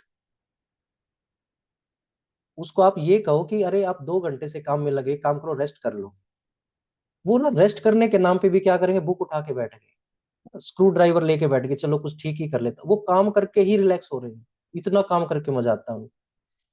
कुछ नहीं चाहिए, बस काम करवा लो कितना भी। तो बहुत सारे ऐसे हस्बैंड्स होते हैं, वो किचन में भी हाथ बटाएंगे ना, बच्चों को स्कूल के लिए भी रेडी कर देंगे। वाइफ इतनी सुखी है अगर उसके हस्बैंड के टेंथ हाउस में सन की प्लेसमेंट है तो। अपने ऑफिस में भी अपने सबॉर्डिनेट का काम भी खुद कर देंगे, अरे तुमसे नहीं हो रहा ना, मुझे दो, मैं करता हूँ। और लोग मजा लेते हैं ऐसे लोगों का कि इनके आगे काम ऐसे करो कि आपको बोले ना, खुद ही कर दें ये काम। तो ये लोग कभी भी सुपरवाइजर अच्छे नहीं बन पाते, ये खुद काम करने में। लेकिन आप देखोगे जिनके भी टेंथ हाउस में सन है ना, वो बहुत सक्सेसफुल बिजनेसमैन है। क्योंकि डेडिकेशन होना चाहिए ना, हार्डवर्क होना चाहिए, तभी आप बड़ा बन सकते हो। ये आपको सच में बड़ा बना देंगे अगर टेंथ हाउस में सन की प्लेसमेंट मिली तो। फादर जो है, उनसे बहुत इंस्पायर्ड होगा ऐसा इंसान, फादर की बहुत रिस्पेक्ट भी करे, क्योंकि टेंथ हाउस फादर का भी है। और फादर की, या तो कह लीजिए जो एसेट्स क्रिएट करी है फादर ने, उसको लेके बिल्टअप कर देंगे एक नया बड़ा एम्पायर। या फादर के फुटप्रिंट्स पे चलने वाला होगा ऐसा, है ना, बड़ा अडोर करेगा अपने फादर को। 11th में जब आपका सन चला गया ना किसी का, तो सबसे पहली चीज क्या देखेंगे कि वो इंसान जो फोर्थ हाउस में था ना, उससे बिल्कुल डिफरेंट होगा। यहाँ सेक्रीफाइसिंग नेचर का था ना, यहाँ मिलेगा आपको अय्याश किस्म का, एक्स्ट्रावेगेंट। दुनिया कुछ भी हो, मुझे अपने शौक पूरे करने हैं। 1 लाख कमाए, 80,000 में गोवा घुमाए, 20,000 में देख लेंगे, जो होगा सो जाए। अपनी डिजायर्स फुलफिल करने के नाम पे ही इंसान जिएगा, सारे शौक पूरे करेंगे अपने। बहुत बड़ा फ्रेंड सर्कल होगा, और पूरे फ्रेंड सर्कल में कौन सबसे ज्यादा खर्चेगा, यही खर्चेगा। आज की पार्टी भी मेरी तरफ से, कल की पार्टी भी मेरी तरफ से, पैसे की कमी ही नहीं है। यारों का यार होगा ऐसा इंसान ना। और लोग फॉर्चुनेट होंगे जिनका भी ये दोस्त बनेगा। अपने फ्रेंड सर्कल से बहुत सपोर्ट इसको मिलेगी, बहुत खुश मिजाज इंसान होगा, और अपनी लाइफ में अपनी डिजायर, अपनी फुलफिलमेंट के लिए जिएगा। अपने लाइफ को रियल में यही इंसान जिएगा। ये दूसरों पे खर्च नहीं करेगा, अपने ऊपर खर्च कर लेगा। दूसरा बोलेगा ना कि पापा मेरे शूज ला दो, उसको 250 दे देगा, ये लो ले आओ, और खुद के इसके शूज मिलेंगे 35,000 के। बिल्कुल रिवर्स, जो फोर्थ हाउस से रिवर्स जाएगा। यहाँ कंजूस पैसा ना खर्चे अपने ऊपर, यहाँ सारा पैसा अपने ऊपर उड़ा दे, ऐसा इंसान मिलेगा। जिसकी सन की प्लेसमेंट मिल गई आपको 12th हाउस में, ये क्या करवाएगा, अगर तो ये अच्छा है तो आपको ना अपनी सेल्फ में इतना अंदर तक ले जाएंगे कि आप बहुत मेडिटेटिव इंसान हो। नॉर्मली भी बात करेंगे ना तो इतने गहरी, इतने कम वर्ड्स में बोलोगे, जो बोलोगे बहुत मीनिंगफुल बोलोगे। अगर रोंगली प्लेस्ड हुए तो सन क्या है, डायरेक्ट गवर्नमेंट को रिप्रेजेंट करते हैं। आपके सारे ही पंगे हो जाएंगे गवर्नमेंट के साथ, टैक्स को लेके प्रॉब्लम, नेम फेम खराब हो गया, जेल जाना पड़ गया, प्रिजन चले गए। और क्या करेंगे कि इंसान को ना हॉस्पिटलाइज बहुत कराएंगे। जो इम्यूनिटी दे रहे थे ना यहाँ पे, हेल्थ दे रहे थे, यहाँ सब वापस, यहाँ तो मोक्ष की तरफ लेके जाएंगे कि कब दुनिया से निकलो और अगला जन्म की तरफ आगे बढ़ो। कुछ नहीं रखा इस दुनिया में, ये दुनिया ये महफिल मेरे काम की नहीं, ऐसे ऐसे थॉट्स आएंगे उसको। मेडिटेशन में चलेगा वो इंसान तो क्या करेगा, वो अपनी डेप्थ को खोजेगा, फिर उसको मेटलिज्म से कुछ लेना देना ही नहीं है। अगर इस तरफ वो नहीं गया तो फिर क्या होगा कि मेटलिज्म की दुनिया में उसके पास कुछ है ही नहीं जीने को, धीरे धीरे उसका सब गायब हो जाएगा। ये कोर पर्सनैलिटी है उन इंसानों की जिनके भी सन की प्लेसमेंट मिलती है इन हाउसेज में। अब आप अपना चेक करना जरूर, अगर कोई हो जिसने चेक किया हो तो बड़ी अच्छी बात है, एंड में हम बात करेंगे उनसे। कोई क्यों ऐसा है, वो इसकी वजह से कि जहां आपकी आत्मा का वास है, जहां सन का वास है, वो उसी तरह के नेचर देंगे। ये जो 9 प्लैनेट्स है ना, ये हमारी ही 9 टाइप की पर्सनैलिटी है जिसको दिखाते हैं। मरकरी होंगे तो ये करेंगे, तो सारा तो डिस्कस नहीं हो सकता, 2 ही प्लेनेट है जिनको हम डिस्कस करेंगे। तो एक तो है हमारे सन, ये हमारी आत्मा का वास कहाँ है। सेकंड प्लेनेट जो है वो है आपके सैटर्न, ये आपको देंगे प्रोफेशन।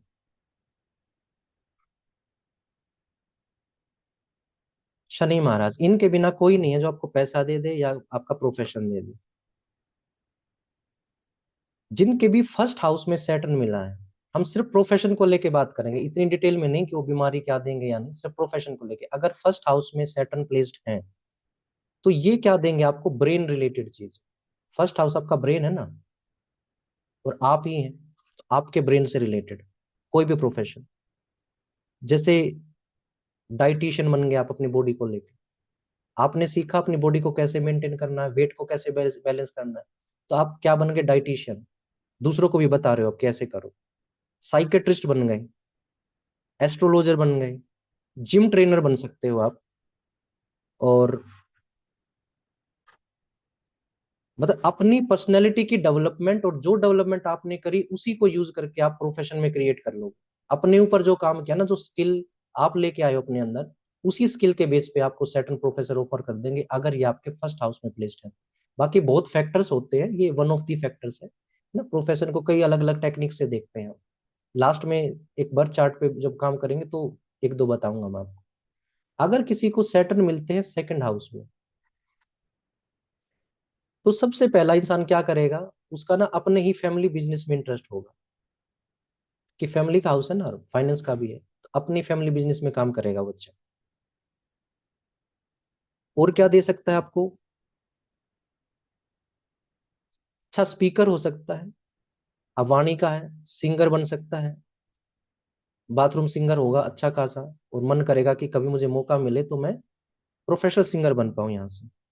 उसका फूड के बिजनेस में बड़ा मन करेगा, कैफे ओपन कर लूं, कोई होटल ओपन कर लूं खुद, क्योंकि खुद का इंटरेस्ट है फूड में, तो मैं भी खाऊं दूसरों को भी खिलाऊं। इस तरह के प्रोफेशन की तरफ सैटर्न उसको ले जाएंगे, उसके अपने आप इंक्लिनेशन होगी कि मैं ऐसा कुछ कर लूं।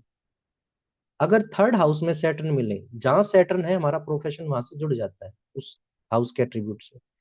सैटर्न अगर थर्ड में है तो ये आपको ऑनलाइन की तरफ लेके ही जाएंगे। अब आप ऑनलाइन बिजनेस करें, ऑनलाइन एजुकेशन लें, ऑनलाइन एजुकेशन दें, वो आपके ऊपर, आप ऑनलाइन को यूज कैसे करेंगे। आप सोशल मीडिया पे बड़े एक्टिव होंगे, सोशल मीडिया पे कोई यूट्यूबर हो सकते हैं, है ना, या आप अलग अलग तरह के सोशल मीडिया को यूज करके पैसा कमा सकते हैं।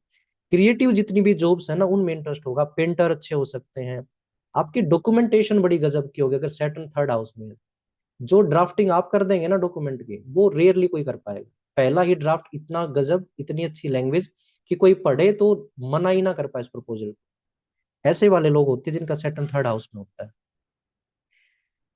कमीशन बेस्ड काम कर सकते हैं, बहुत अच्छा चलता है। आप प्रॉपर्टी में कमीशन कमाएं, आप किसी भी चीज में कमीशन कमाएं, कि आप एक सर्विस एक जगह से लेके दूसरे को दे रहे हैं और बीच में अपना कमीशन कमा रहे हैं उसको लेके। टूर एंड ट्रेवल्स का काम बहुत अच्छा चलता है, जिसके सैटर्न या तो सेकंड में हो या थर्ड में हो, दोनों में सुटेबल। अगर किसी का सैटर्न सेकंड हाउस में या थर्ड में, तो टूर एंड ट्रेवल्स का बड़े बड़े टूर एंड ट्रेवल्स कंपनियां बन जाती हैं वो।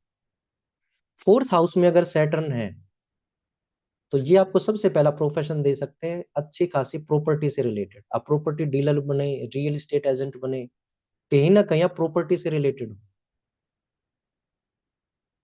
वर्क फ्रॉम होम दे सकते हैं, क्योंकि फोर्थ आपका होम है ना, तो वर्क फ्रॉम होम हो सकता है अगर किसी के सैटर्न फोर्थ हाउस में बैठे थे, घर बैठे बैठे कमाएंगे। वास्तु कंसल्टेंट हो सकते हैं यहीं से, फोर्थ हाउस से आप। इंटीरियर डेकोरेटर, इंटीरियर डिजाइनर हो सकते हो फोर्थ हाउस में अगर सैटर्न मिला है तो। कंस्ट्रक्शन से रिलेटेड कोई भी काम स्टार्ट कर सकते हो। आपकी कोई कंस्ट्रक्शन कंपनी हो, आप मैप बनाते हो ना, आर्किटेक्ट हो, ये चीजें आपको सैटर्न ऑफर करते हैं अगर आपके फोर्थ हाउस हाउस में इनकी प्लेसमेंट अगर इनको मिली है। फिफ्थ हाउस में अगर सैटर्न है, तो आपका प्रोफेशन क्या बन सकता है? आप सॉल्यूशन प्रोवाइडर बन सकते हो। आप स्किल सिखा सकते हो दूसरों को, क्रिएटिव वाली कोई भी स्किल हो वो। तो आप अच्छे स्पोर्ट्स पर्सन भी बन सकते हो। जिसके सैटर्न फिफ्थ हाउस में है, वो बहुत सक्सेसफुल स्पोर्ट्स पर्सन मिलेंगे। क्रिकेटर हो, है ना, किसी भी गेम में हो। सॉफ्टवेयर डेवलपर अच्छे होंगे फिफ्थ हाउस में सैटर्न। सॉफ्टवेयर डेवलपर, एंकरिंग बहुत अच्छी करेंगे ये। बड़े बड़े शोज को होस्ट कर सकते हैं, एंकरिंग में करियर बना सकते हैं अगर सैटर्न फिफ्थ हाउस में मिले हैं। बच्चों से रिलेटेड कोई भी काम स्टार्ट कर लीजिए। आप क्रैच ओपन करें, आप कोई स्कूल ओपन कर लें, आपकी स्टेशनरी की शॉप हो, आप कोई पब्लिशर हो जो बच्चों की बुक्स पब्लिश करते हैं, कार्टून बनाने वाली कोई कंपनी है जो बच्चों के लिए कार्टून डेवलप करती है, वीडियोस बनाती है। क्योंकि फिफ्थ हाउस बच्चों का भी है, तो जब भी आप प्लेनेट को उसके हाउस के अकॉर्डिंग यूज करेंगे ना, वो बड़ा अच्छा फल देगा वहां पे। चलिए, अगर आपको सैटर्न सिक्स्थ हाउस में मिले हैं, तो आप ये बात मान लीजिए कि आपका जन्म इस दुनिया में सर्विसेज देने के लिए हुआ, सेवा करने के लिए हुआ। सिक्स्थ हाउस आपकी सर्विसेज का, आपके डेली रूटीन का है। अब सिक्स्थ हाउस क्या करेगा? आपको बीमारी देगा। अगर आप अपना काम ही ऐसा कर ले कि आपके डेली हॉस्पिटल जाना हो, आपकी कोई पैथोलॉजी लैब हो जिसमें आपको डेली जाना हो, आप कोई नर्स हैं, आप कोई डॉक्टर हैं, तो आप अपना सैटर्न भी यूज कर रहे हैं, आप अपना सिक्स्थ हाउस भी यूज कर रहे हैं, और आपको बीमारियां नहीं, आप डॉक्टर बन के हॉस्पिटल जाएंगे, आप स्टाफ नर्स बन के हॉस्पिटल जाएंगे। सिक्स्थ हाउस आपके कोर्ट केसेस का है ना, तो अगर किसी के सिक्स्थ हाउस में सैटर्न, आप बहुत अच्छे लॉयर बन सकते हो। कोर्ट के चक्कर तो लगाने हैं, तो लॉयर बन के लगाओ, प्रोफेशन बना के कमाओ वहां से। आप किसी कंपनी में बिग मैनेजर या सीईओ हो सकते हो, हॉस्पिटल इंडस्ट्री में कुछ अच्छा काम कर सकते हो अपना, ऑडिट का काम बहुत अच्छा कर सकते हो। सिक्स्थ हाउस में सैटर्न है, तो कमियां निकालना बड़ी अच्छी आती हैं आपको, किसी भी चीज में कमी निकाल सकते हो। ऑडिटर का काम है कमी ढूंढना, कि देखो यहाँ पे आपने अमाउंट अच्छे से नहीं लिखी, ये बिल दिखाओ कहाँ गया, वेरीफाई करवाओ इसको। तो अच्छे सीए, अच्छे अकाउंटेंट्स हो सकते हो आप। फाइनेंस रिलेटेड जॉब्स कर सकते हो, और किसी भी तरह के आप सर्विस प्रोवाइडर हो सकते हैं, जैसे आजकल स्विगी, जोमेटो, ये जो चीजें चल रही हैं, बड़े सक्सेसफुल तरीके से आप करियर बना सकते हैं। अगर सेवंथ हाउस में आपको सैटर्न मिला है, तो आपका करियर किससे जुड़ गया? कि आपका जॉब नहीं, अब आपको कोई इंडिपेंडेंट बिजनेस करना है। आपकी लाइफ आपको ये सिग्नल दे रही है कि आप किसी के अंडर नहीं, अपना खुद का एक इंडिपेंडेंट बिजनेस, कोई वेंचर स्टार्ट करोगे, तो वहां से आपको पैसा आएगा, वहां आपका मन खुश होगा, उस काम को करके मन को शांति होगी। किसी के अंडर काम करके मजा नहीं आएगा फिर। आपके पास डेली इनकम का कोई सोर्स होना चाहिए। जॉब तो आपको 30 डेज में एक बार सैलरी देगी ना, आपके पास ऐसा काम जहाँ से डेली इनकम आती है, वो सपोर्ट करेंगे सैटर्न अगर आपके सेवंथ हाउस में है। दूसरी ये भी हिंट है कि अगर 7th हाउस में आपका प्रोफेशन जुड़ा है ना, तो हो सकता है कि आपकी ग्रोथ आपकी मैरिज के बाद ज्यादा हो, शादी के बाद वो बिजनेस, वो काम ज्यादा अच्छे से चल पड़े ना। फैक्टर्स अलग है कि आपके वीनस की प्लेसमेंट कहाँ है, मार्स कहाँ है, बट सैटर्न अगर है तो प्रोफेशन में ग्रोथ दे सकते हैं मैरिज के बाद में। अगर 8th हाउस में किसी को सैटर्न प्लैनेट मिलते हैं, तो ये क्या कहते हैं, ये कहते हैं कि आप एक ऐसा काम करो जिसमें गहराई में जाना हो। आप मैन्युफैक्चरिंग का कोई काम स्टार्ट कर लो, इंजीनियरिंग में चले जाओ जहां आप कुछ चीजों को जोड़ के कुछ बनाते हो, आप गैस स्टेशन ओपन कर सकते हो, माइनिंग का कोई काम कर सकते हो, नीचे से खोद के कुछ निकालना है, कोयला निकालना है, कुछ भी। और जब नीचे से खोद खोद के कुछ निकालना होता है ना, तो आप एस्ट्रोलॉजर बन सकते हो। ये आपकी नेचुरल डेस्टिनी है, क्योंकि आपका प्रोफेशन ही यहाँ से जुड़ गया, 8th हाउस से। आप बहुत अच्छे रिसर्चर हो गए, तो रिसर्च इंस्टीट्यूट कर खोल सकते हो अपना, कोई रिसर्च एंड डेवलपमेंट से रिलेटेड कोई काम कर सकते हो। क्योंकि ये डेथ का भी हाउस है, 8th हाउस से डेथ भी देखी जाती है, तो आप इंश्योरेंस फील्ड में जा सकते हो कि लोगों को मरने से पहले ये बता दो कि इंश्योर करवा लो, आपकी जब इस दुनिया से रवानगी हो तो आपकी फैमिली के पास कुछ ना कुछ बच जाए ना। दूसरा क्या है कि 8th हाउस आपको क्या देता है, एक ऐसा विजन, ऐसा इंट्यूशन जो बाकियों के पास नहीं होता। तो आप इन्वेस्टिगेटिंग एजेंसीज में काम कर सकते हैं, रो, सीबीआई, इन सब में बहुत अच्छा परफॉर्म कर सकते हैं। डिटेक्टिव एजेंसीज ओपन कर सकते हैं, या ऐसी किसी डिटेक्टिव एजेंसी में काम कर सकते हैं। 9th हाउस क्योंकि आपके गुरु का है, आपके टीचर का है, तो जिसके भी 9th हाउस में सैटर्न की प्लेसमेंट मिल जाए, डायरेक्ट हिंट क्या है कि वो सबसे पहले तो इस दुनिया में टीच करने के लिए आया है, उसको टीचर बनना चाहिए।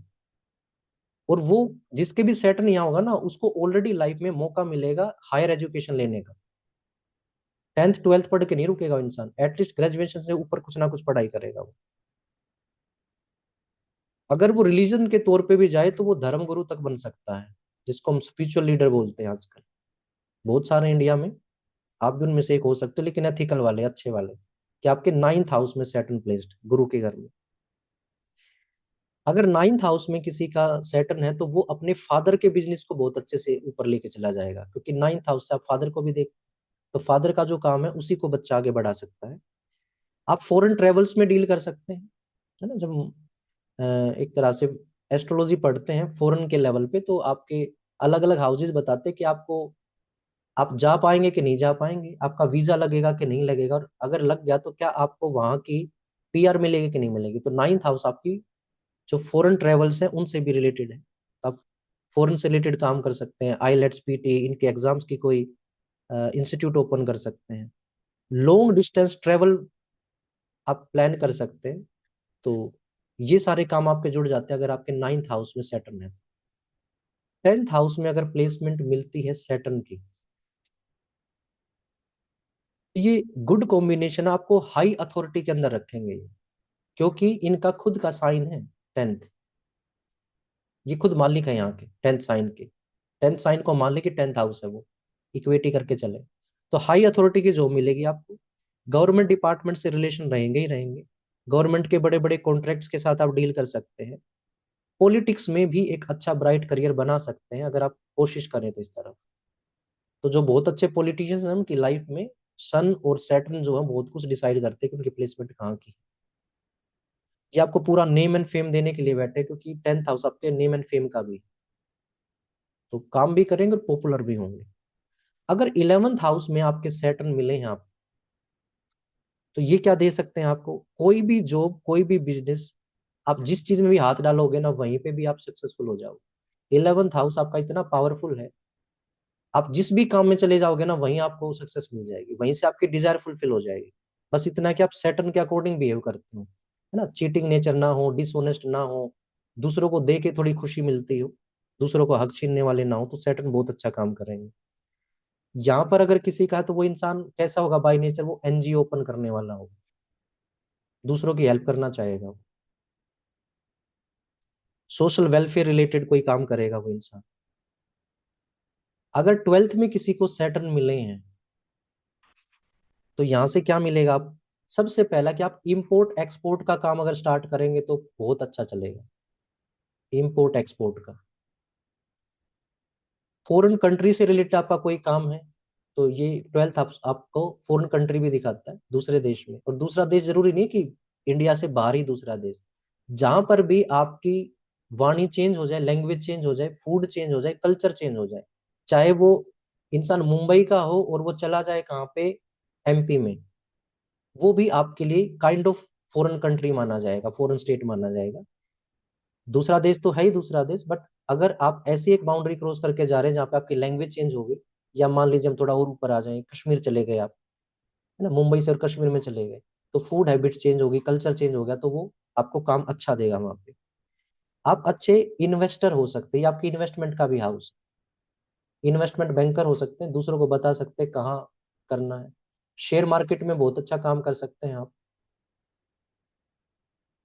हॉस्पिटल में किसी अच्छी पोस्ट पे काम कर सकते हैं, क्योंकि ये आपको हॉस्पिटलाइज करवाता है। 6th हाउस आपको स्टार्टिंग देगा, ये आपको एंड देगा हॉस्पिटल तक। तो अगर हॉस्पिटल तक आना ही है सैटर्न की वजह से, तो अच्छा है कि आप कुछ हॉस्पिटल रिलेटेड काम करो, फार्मा इंडस्ट्री ओपन कर लो, फार्मा की कोई कंपनी हो जिसकी वजह से आपको बार बार हॉस्पिटल जाना पड़े। आप एक बहुत अच्छे योगा टीचर भी हो सकते हो, योगा या मेडिटेशन करवाने वाले। आपकी अच्छी खासी कोई स्पिरिचुअल रिट्रीट हो सकती है, लोग जाएं, पे करें, एक मंथ तक वहीं रहें, अपनी स्पिरिचुअल क्लींजिंग करके वापस आए। मेडिटेशन ट्रेनर हो गए हो आप। और आप यहाँ से एक प्रोफेशन और है जो एयरपोर्ट से रिलेटेड है।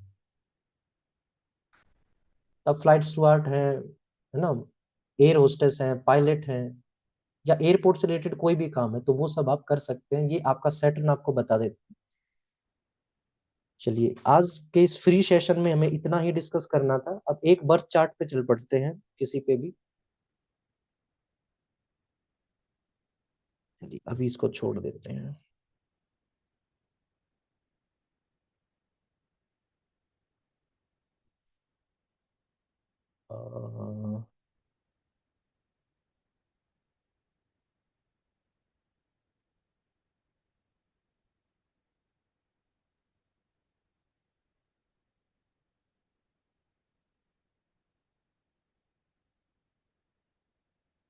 स्टेबल पे आप देखिएगा, सबसे पहले क्या देखना कि सन कहाँ प्लेस्ड है।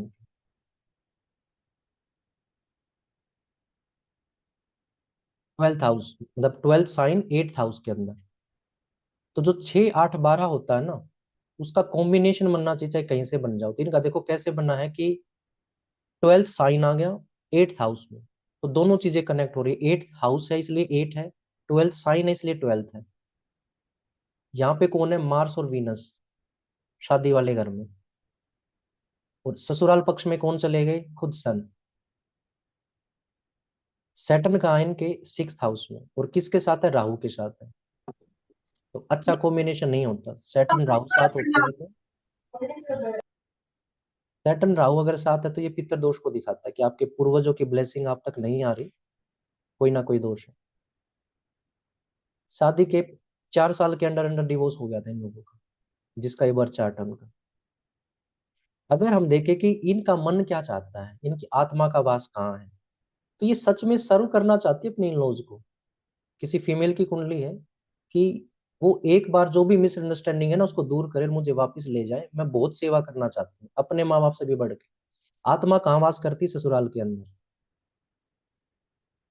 इतनी गहराई से चीजों को समझते हैं कि गलती किसी ने करी, रेशनलाइज ये कर रहे हैं कि देखो हो गई होगी उनसे गलती, बट मेरी भी तो गलती थी। क्योंकि ये वो साइड देख रहे हैं जो औरों को नजर ही नहीं आ रही, डीपर साइड जिसको बोलते हैं हम। किस चीज में इंटरेस्ट है, लाइफ की गहराई में, किसी भी फील्ड में हो चाहे वो। ये आपको एट्रीब्यूट कौन देगा, आपकी आत्मा कहाँ वास करेगी, जहां भी आपके सन की प्लेसमेंट है।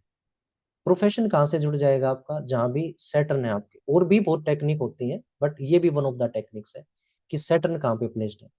तो 6th हाउस में अगर सैटर्न प्लेस्ड है, तो आप और अपने ही साइन में है, 10th साइन में है, अच्छी खासी स्ट्रेंथ के साथ बैठे हैं।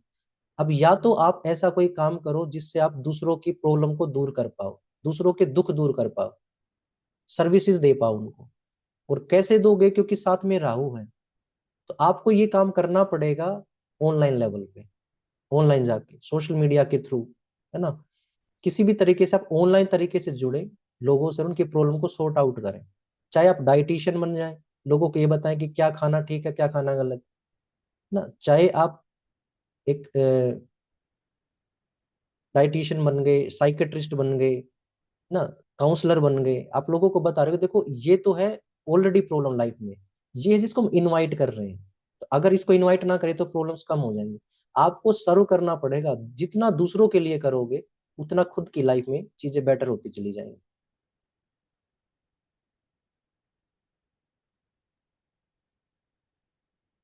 5th हाउस का लगन मिला है इनको। एक चार्ट और देख लेते हैं। हम्म,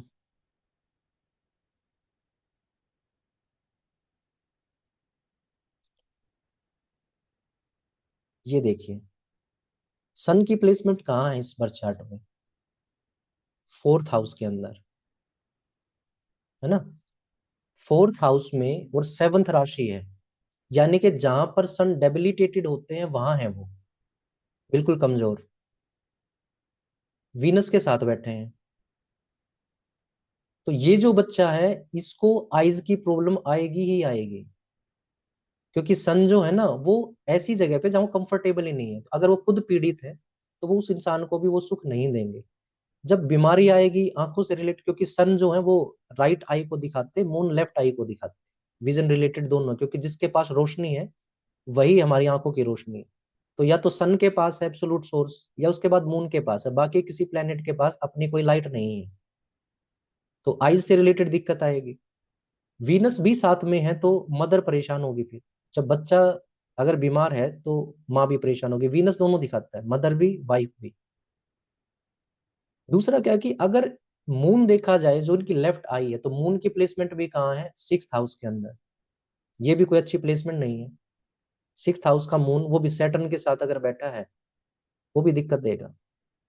अब ये दिक्कत कब बढ़ जाएगी, जब हम देखेंगे कि फिलहाल इस बच्चे की 30 मई 2022 से सन की ही दशा स्टार्ट हुई है, और 30 मई 2028 तक चलेगी।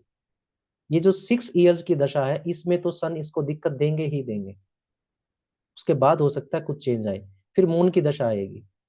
मून की दशा में रिकवरी हो सकती है, क्यों, क्योंकि मून है तो 6th हाउस में, लेकिन मून लग्नेश भी तो है ना, 4th साइन ही नहीं का है। तो जो लगन में है वो जैसे हमारे कोई फादर होते हैं ना उनकी तरह है, माँ या बाप। वो कहीं भी बैठे कितनी भी बुरी हालत में, बट वो उस इंसान का बुरा नहीं कर सकते जिसका लगन की रिस्पॉन्सिबिलिटी उनको मिली है। प्रोफेशन अगर देखना चाहें तो क्या है, सैटर्न 6th हाउस, सेवा करनी पड़ेगी, किस सेंस में करे वो ये जाने।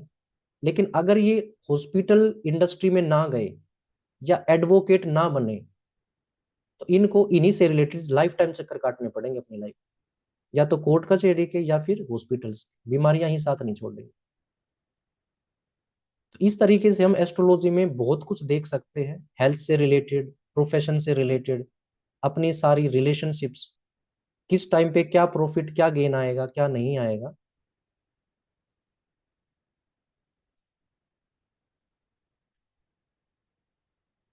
चलिए, अब जिसका भी इंटरेस्ट बना हो इस चीज में कि इसको सीखा जाए अच्छे से, अकेला वास्तु सफिशिएंट नहीं है ये सब देने के लिए, एस्ट्रोलॉजी अगर साथ में आ गई तो फिर वास्तु और एस्ट्रोलॉजी दोनों मिलके जो कॉम्बिनेशन बनता है ना, वो इतना कमाल का काम करते हैं कि फिर कोई डाउट की वजह नहीं बचती।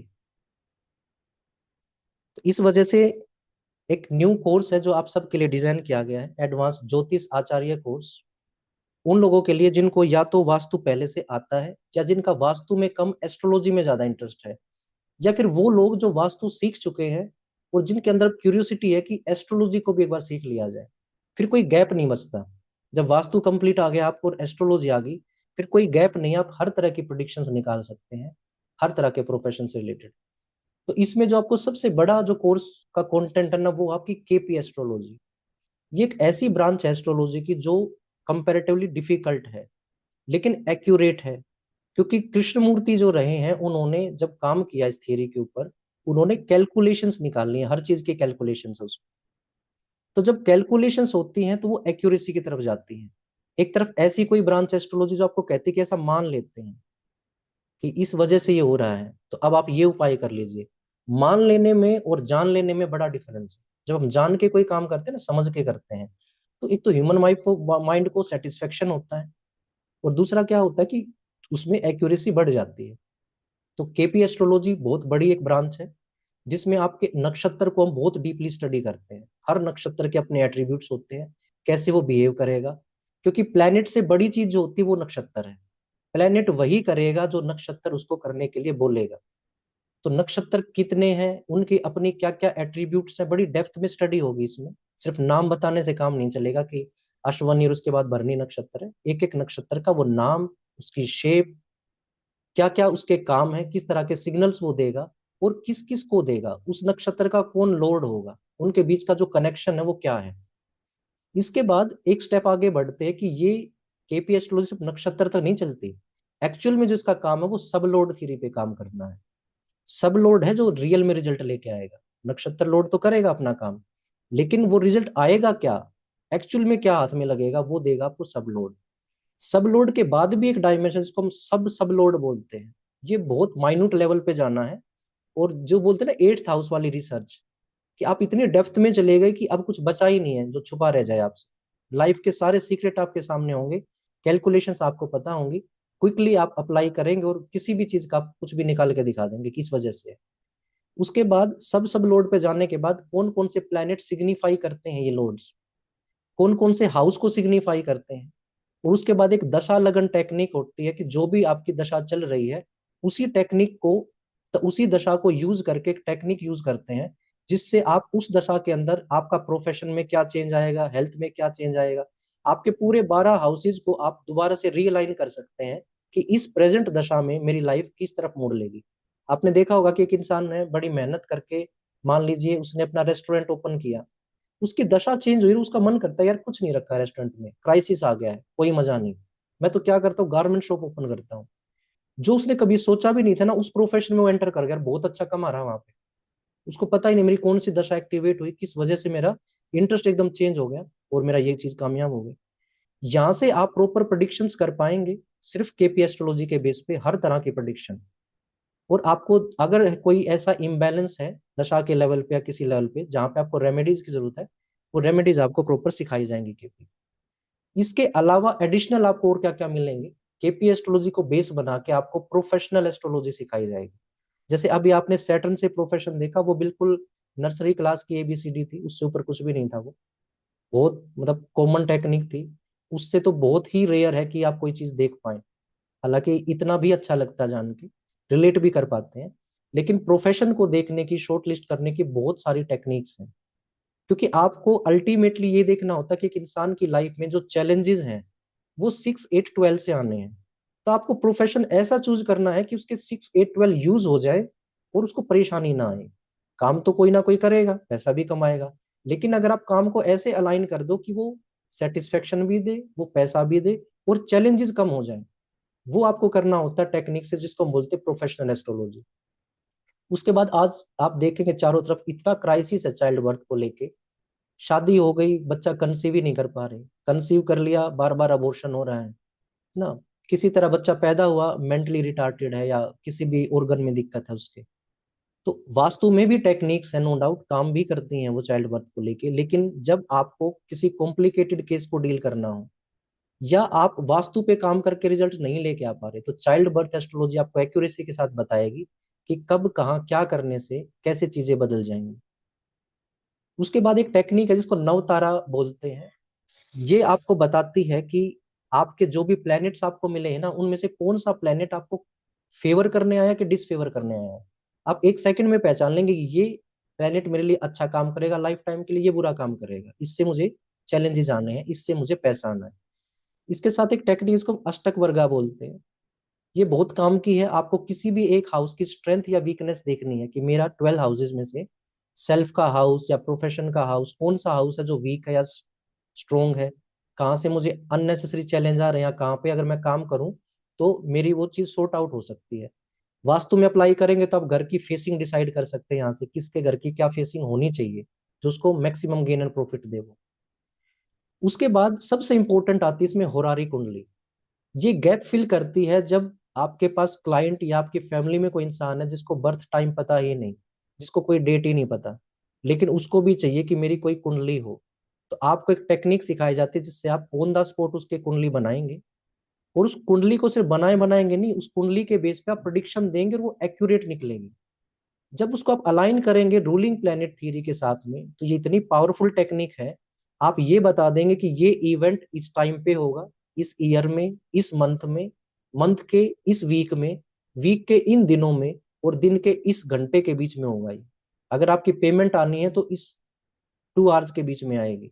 अगर आपका वीजा या पासपोर्ट आपने अप्लाई कर रखा है और उसका, अगर आपके पास यस एग्रीमेंट आना है कि आपका वीजा सैंक्शन हो गया, इस टाइम पे आपका काम होगा। आप इवेंट को ट्रेस करके बता देंगे।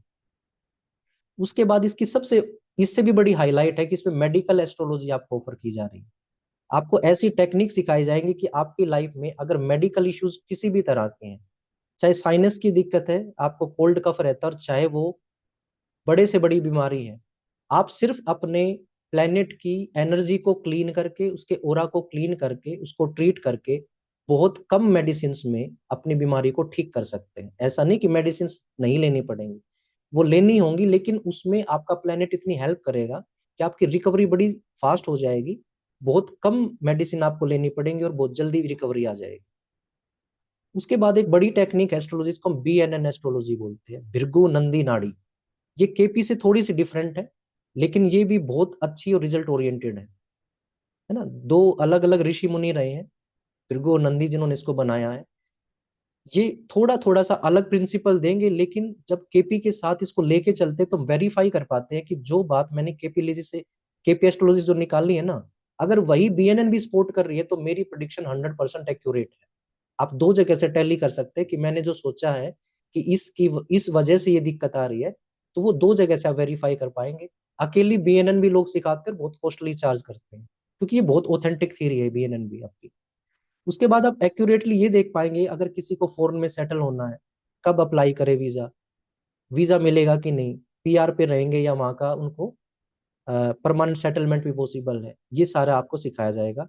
और लास्ट में आएंगी बहुत तरह की केस स्टडीज, कैसे कैसे किस किस केस में मेडिकल एस्ट्रोलॉजी ने काम कर दिया, रूलिंग प्लैनेट ने किसका क्या इवेंट बता रहा, इवेंट हो गया है ना। चाहे चाइल्ड बर्थ को लेके कि बच्चों जो IVF भी ट्राई कर चुके थे, वहां भी सक्सेस नहीं मिली, उनको आपने कुछ प्लैनेट्स की अलाइनमेंट कराई, कुछ रेमेडीज कराई, और वो कंसीव कर गए इजी तरीके से।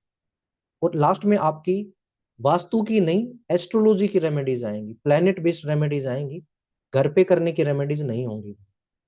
इतना कुछ है इस कोर्स में जो ऑफर किया जा रहा है आपको, कि अगर आपके अंदर सच में क्यूरियोसिटी है एस्ट्रोलॉजी के फील्ड को अच्छे से स्टडी करने की, इस फील्ड में उतरने की, आप मार्केट में ट्राई करेंगे। मैंने मिनिमम से मिनिमम इनके अमाउंट रखे हैं कि अगर KP एस्ट्रोलॉजी आप लेना चाहेंगे, किसी से अच्छे से सीखेंगे जो ऑथेंटिक तरीके से सिखा दे, जो प्रोमिस करे उस प्रोमिस को अकॉर्डिंग अच्छे से सिखा पाए, तो एटलीस्ट आपको 20,000 पे करने पड़ेंगे मिनिमम से मिनिमम, सिर्फ KP एस्ट्रोलॉजी सीखने के लिए। उसके बाद अगर होरारी और रूलिंग प्लैनेट पे जाओगे तो पहली बात, ये सिखाने वाले बहुत कम हैं, जिनके पास है वो देना नहीं चाहते, क्योंकि ये बहुत बड़ी ब्लेसिंग है कि आप किसी की लाइफ के इवेंट पहले ही बता दो कि आपकी लाइफ में ये चीज तब होगी। आप पहले प्रिपेयर कर दो, उस इंसान को रेडी कर दो।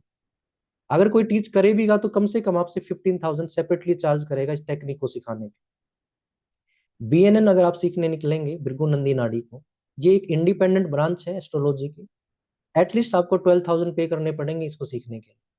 और सिर्फ मेडिकल एस्ट्रोलॉजी वगैरह सीखना चाहें कि मुझे सिर्फ अपने हेल्थ इश्यूज, अपनी फैमिली के हेल्थ इश्यूज, सिर्फ इनसे डील करना है कि मैं ठीक रहूं बस, बाकी चीजें नहीं, एटलीस्ट 8,000 आप उसके भी पे करेंगे। तो अगर धीरे धीरे करके, आज नहीं, 1 साल बाद, 6 मंथ बाद, 2 मंथ्स बाद, जैसे जैसे क्यूरियोसिटी बढ़ेगी कि इसको भी सीख ले, इसको भी सीख ले, तो आप एटलीस्ट 55,000 है जो आप इन्वेस्ट कर चुके होंगे इन सब चीजों को सीखने में। और दिक्कत क्या आती है, जब बिट्स एंड पीसीज में आप चीजों को सीखते हैं ना, तो वो रिलेट नहीं कर पाते आप। एक टीचर ने आपको मेडिकल एस्ट्रोलॉजी में किसी तरीके से चीजें बताई, सेकंड ने BNN में फिर से प्लेनेट को घुमा दिया, जहां पे सन आपको कुछ दे रहा था ये कहेंगे यहाँ पे ये देगा, तो कंफ्यूजन क्रिएट होता है फिर। हमने जो प्लान किया आपके लिए ज्योतिष आचार्य कोर्स, उस पे हम आपको 70% डिस्काउंट ऑफर करना चाह रहे हैं फिलहाल। ऐसा एक अफोर्डेबल अमाउंट जिसमें ना तो आपको ये लगे कि इतना ज्यादा चार्ज क्यों कर लिया गया, आपको मिनिमम इन्वेस्टमेंट में मैक्सिमम गेन देने की कोशिश की जा रही है। तो 16,500 में ये कोर्स आपको ऑफर हो रहा है। और क्योंकि आप सब कनेक्टेड हैं कहीं ना कहीं मेरे से पिछले 3 महीने 2-3 महीने से। तो इसमें से भी आपको इंस्टेंट डिस्काउंट दिया जा रहा है 1500 का, कि एक राउंड फिगर है जिस तक आप पहुंच पाए। 15,000 में आप ये पूरा कोर्स ले सकते हैं। आपको जितनी टेक्निक्स बताई गई हैं बड़ी फुर्सत से अच्छे से क्वेश्चन आंसर साथ में लेके सारी टेक्निक सिखाई जाएंगी, प्रैक्टिस करवाई जाएगी एक दूसरे के चार्ट पे, और आपको इस एबल करके छोड़ा जाएगा कि अब आप इंडिपेंडेंटली काम कर सकते हैं। इसमें भी एक चीज ऐड करी गई, मेरा मन था कि ये चीज होनी चाहिए। जहां तक हम पहुंच गए हैं, अब क्योंकि कोर्स हम इमीडिएटली स्टार्ट नहीं कर रहे हैं, ये 20 मार्च से आपका स्टार्ट होगा। अराउंड 1 मंथ का टाइम है अभी आपके लिए। आप सोच सकते हैं, प्लान कर सकते हैं। अगर नीड फील होती कि हाँ वास्तु सीख लिया, ये चीज यहाँ से सीखी, मुझे एस्ट्रोलॉजी को अच्छे से सीखना है, इतना कि मैं अपनी लाइफ, अपनी फैमिली की लाइफ, और अगर सीख पाए इस चीज को तो प्रोफेशनली भी बड़े ऑथेंटिक तरीके से लोगों तक अप्रोच कर पाए, उनकी प्रॉब्लम को सॉर्ट आउट कर पाए। तो आप क्या कर सकते हैं, आप सिर्फ 7500 पे करके अपनी सीट बुक करवा सकते हैं इस कोर्स के लिए, क्योंकि इनटेक जो है वो 20 से ज्यादा नहीं लिया जाएगा, है ना। यहाँ पे वो अप्रोच नहीं है कि जितने आ जाए उतने कम। यहाँ पे 1-to-1 क्वेश्चन आंसर्स लिए जाते हैं, 1-to-1 बातें होती हैं, उनकी प्रॉब्लम्स को देखा जाता है, और सबसे पहले ये डिसाइड किया जाता है कि जो भी यहाँ पे एज स्टूडेंट बन के आया, जिसने भी ज्वाइन किया, एटलीस्ट उसकी लाइफ की कोई ऐसी प्रॉब्लम ना हो जो एड्रेस ना हुई, चाहे वो हेल्थ रिलेटेड हो, चाहे कोई भी हो। उसकी एक पर्सनल कंसल्टेशन उसको जरूर मिले मेरे थ्रू डायरेक्ट, कि उसकी जो भी प्रॉब्लम की वजह से वो इन सब फील्ड्स में घूम रहे हैं ना, वास्तु सीख रहे हैं, एस्ट्रोलॉजी सीख रहे हैं, वो उनकी सॉर्ट आउट होके ही निकले यहाँ से। इस कोर्स की ड्यूरेशन जो आपकी 2 मंथ्स रहेगी, फुर्सत से धीरे धीरे पढ़ाया जाएगा। वीक में सिर्फ 3 दिन आपकी क्लास होंगी, मंडे वेंसडे फ्राइडे। अगर इनमें से किसी दिन मिस होती है तो वीक के किसी भी दूसरे दिन करके हर वीक आपकी 3 क्लासेस जरूर होंगी। टाइम रात को 8 से 10 बजे का रहेगा, 2 आवर्स का। तो 2 आवर्स में आपको 1.5 घंटा अच्छे से पढ़ाया जाएगा, वो कॉन्सेप्ट क्लियर किया जाएगा। अगले हाफ एन आवर तक उससे रिलेटेड आपके सारे क्वेश्चंस आराम से फुर्सत से लिए जाएंगे, और सबका पॉसिबल जो आंसर है वो दिया जाएगा। कोई भी बात कल पे नहीं छोड़ी जाएगी कि कल इसके बारे में पूछते हैं, कल बात करते हैं, साथ के साथ उसका सॉल्यूशन आपको दिया जाएगा। इसमें आपको एडिशनल फीचर्स मिलते हैं, ये मैं हर कोर्स में डालता हूं कि जितना आप पे कर रहे हैं ना उतना तो आपको मिले, लेकिन उससे ज्यादा भी कुछ मिले। We do our best but a little more. आपको अलग से टेक्निक सिखाई जाएंगी लगन और मुहूर्त निकालने की। कोई भी काम आपको लाइफ में करना है, आपको ये पता हो कि लगन मुहूर्त होता कैसे है, कैसे निकलता है, कैसे पता चले कि इस टाइम पे मैं काम स्टार्ट करूं, इस दिन में काम स्टार्ट करूं। जैसे आज की जो क्लास है काफी टाइम से पेंडिंग थी, क्यों आज उसको 15 फेब को ही डिसाइड किया गया, क्यों इसको 5:30 पे ही डिसाइड किया गया, क्यों कोर्स की डेट 20 मार्च ही है। इन सब के पीछे आपको रीजन मिलेंगे, मैं सारा एक्सप्लेन करूंगा। आपको टेक्निक बताई जाएंगी, योग देखने की, तिथि देखने की, करण कैसे देखते हैं। और एक टेक्निक है जिसको बोलते हैं इंदु लगन टेक्निक। ये आपको यूज करनी होती है जब आपको एग्जैक्टली ये देखना है कि मेरी लाइफ में रियल वेल्थ, रियल पैसा कहाँ से आएगा। आपकी कुंडली बताएगी, लेकिन टेक्निक बिल्कुल डिफरेंट है। ये आपको एग्जैक्ट शॉर्ट लिस्ट करके देगी कि ये मेरा हाउस और ये मेरा प्लेनेट, इससे है जहां से एक्चुअल में रियल वाली वेल्थ आनी है, असली वाला पैसा आना, जिसको हम अबंडेंस बोलते हैं। आपको इस लायक बनाया जाएगा कि आप ये कोर्स करने के बाद में अगर एक बच्चा पैदा होता है आपकी फैमिली में, नेबर में, रिलेटिव्स में, आप प्रॉपर उसकी नेमिंग सेरेमनी करा पाओगे, हवन यज्ञ नहीं। उसको आप ये बता पाओगे कि ये बच्चा इस टाइम पैदा हुआ है, ये इसका नक्षत्र है, ये इसका पद है, ये साउंड है जो बच्चे के नाम में आनी चाहिए, कि इसका नाम से की साउंड पे हो कि बै की साउंड पे हो।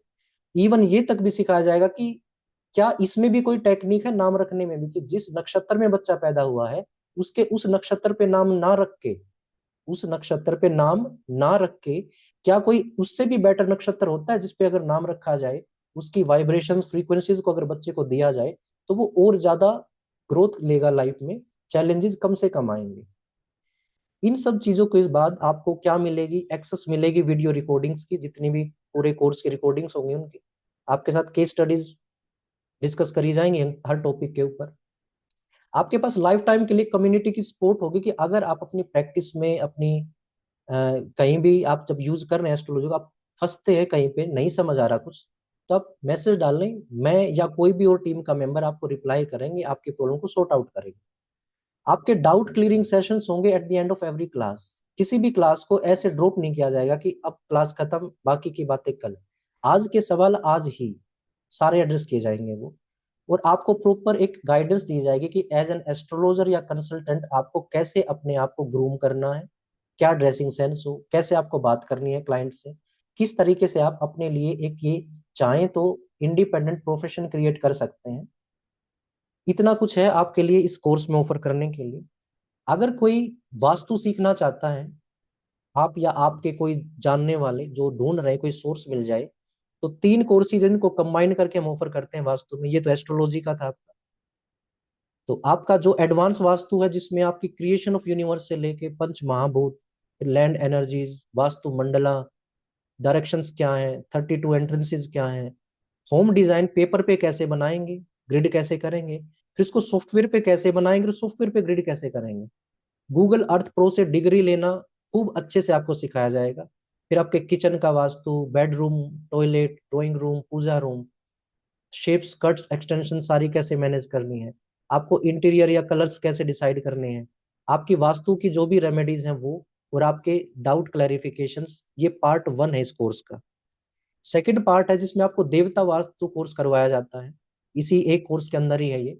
आपकी 45 वास्तु एनर्जी फील्ड्स, उनके क्या नेचर हैं, क्या एट्रीब्यूट्स हैं, क्या ब्लेसिंग्स देते हैं वो, क्या कर्सेस दे सकते हैं, 33 कोटि देवी देवता कौन है आखिर में, कौन असुर एनर्जीज है, कौन देव एनर्जीज है, किस देवता का क्या इम्पैक्ट है, कैसे जोन को आइडेंटिफाई करे कि वो वीक है आपका, फिर उन 45 देवताओं का 9 प्लैनेट से क्या रिलेशन है, 7 जो हमारे चक्रास हैं, एनर्जी चक्र जो होते हैं बॉडी में, उनसे क्या रिलेशन है, फिर आपके कौन कौन से देवता आप एक्टिवेट कर सकते हो अगर आपको वेल्थ चाहिए है तो, कौन से देवता आपके लिए रिस्पॉन्सिबल अगर आपको बिजनेस में ग्रोथ चाहिए तो, कौन से फर्टिलिटी के लिए हैं, कौन से ओवरऑल स्टेबिलिटी के लिए है। फिर आपको रेमेडीज दी जाएंगी फूड की फॉर्म में, मेटल की फॉर्म में या शिप की फॉर्म में।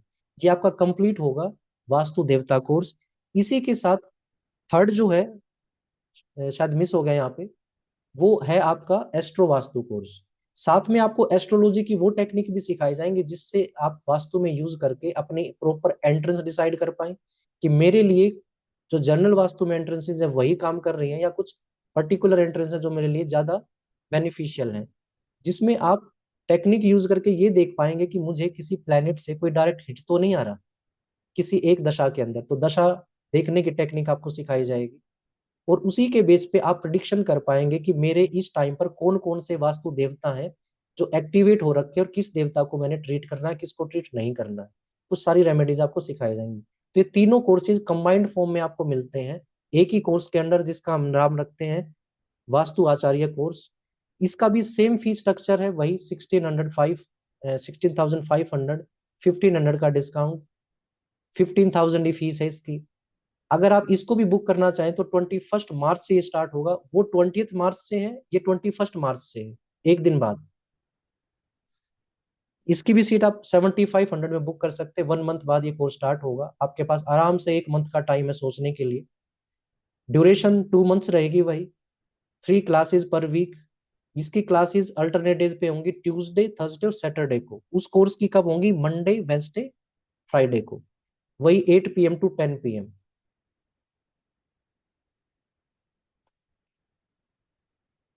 चलिए, अब अगर आपके कोई क्वेश्चन आंसर्स हैं तो आप बोल सकते हैं।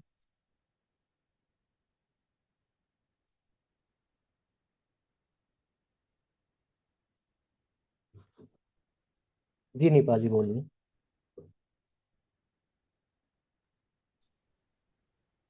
सर, जो रॉबस्ट बताते थे ना, स्टार वाला, वो क्या इफेक्ट देता है? Robust, retrograde, retrograde. रेट्रोग्रेड है ना।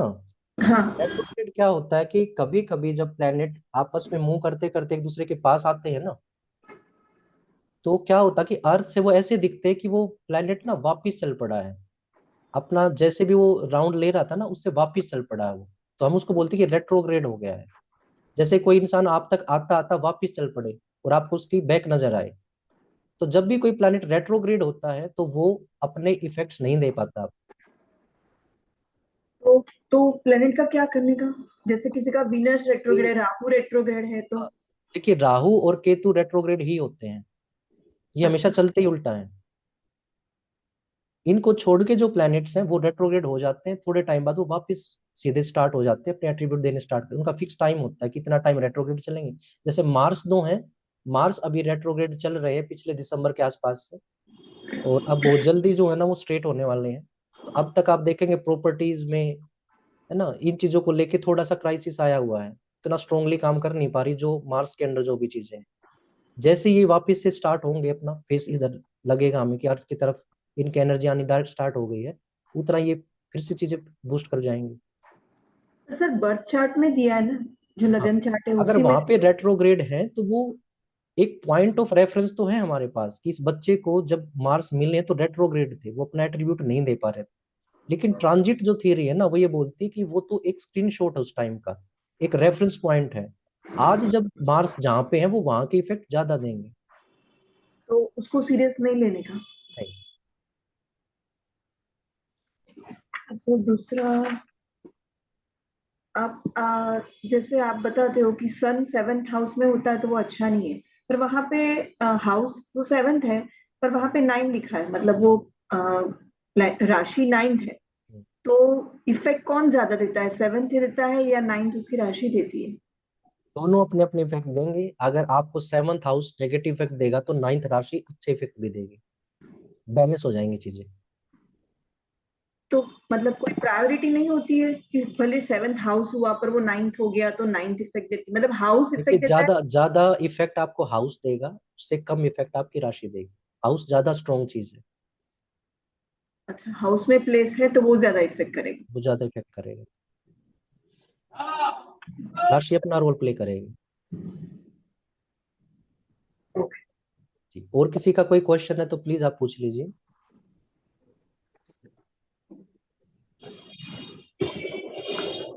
जी, शालिनी जी आप शायद अनम्यूट हैं अपने आप ही, देखिए।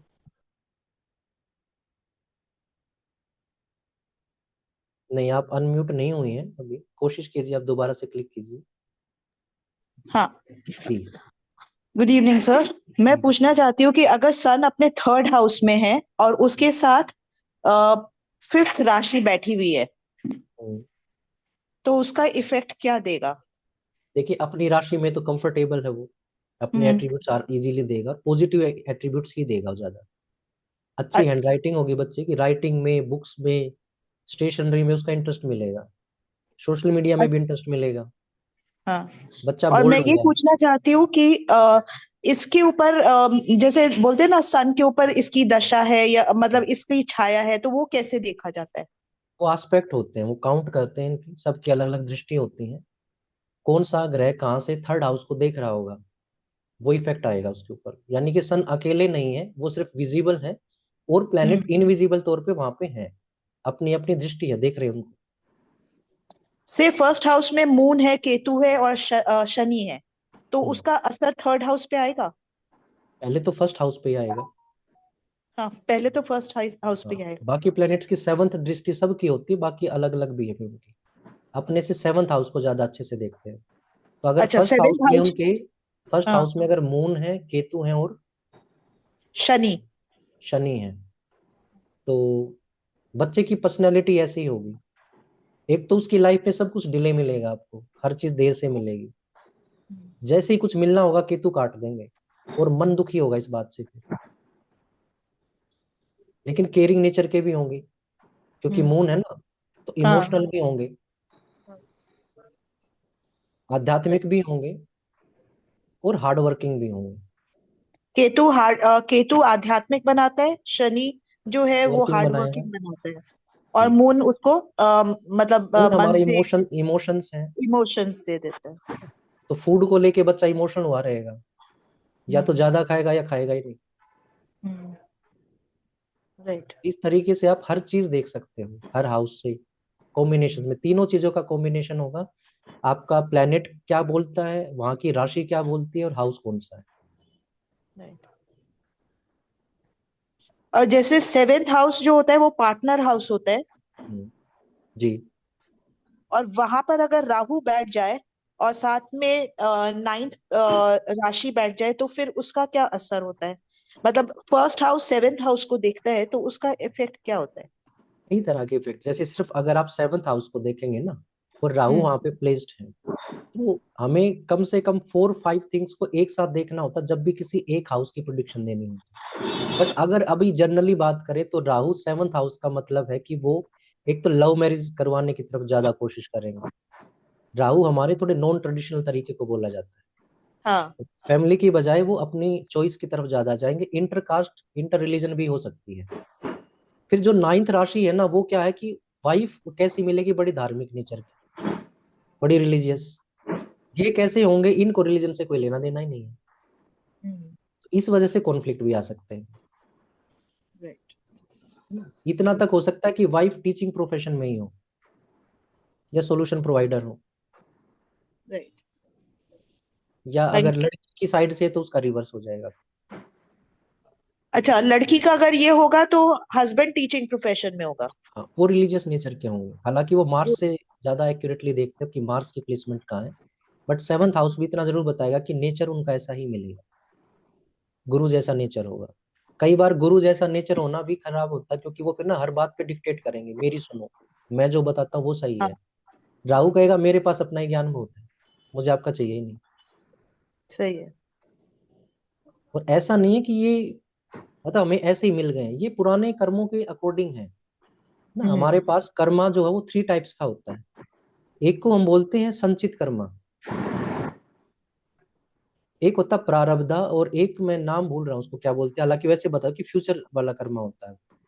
तो आपका जो संचित कर्मा है वो आपके पूर्वजों ने जो किया ना, वो हमें हाँ। मिला है। अच्छा। उसमें हमारा कोई रोल नहीं है।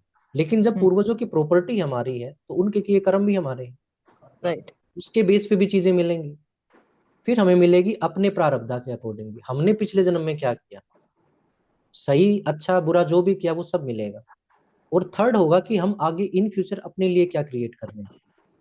तो इन्हीं की वजह से हमें हर एक प्लेनेट, उसका हाउस, उसकी डिग्री, वो सब मिलता है कि इस जन्म में लाइफ ऐसे ही चलेगी। प्लेनेट सिर्फ एजेंट होता है, उसके पास कोई पावर नहीं है अपनी। नक्षत्र जो बोलेगा वो काम वो करेगा। थैंक यू, बहुत चीज क्लियर हो गया मेरा, बहुत कॉन्सेप्ट क्लियर हो गया। Thank you. Ji Nipa ji.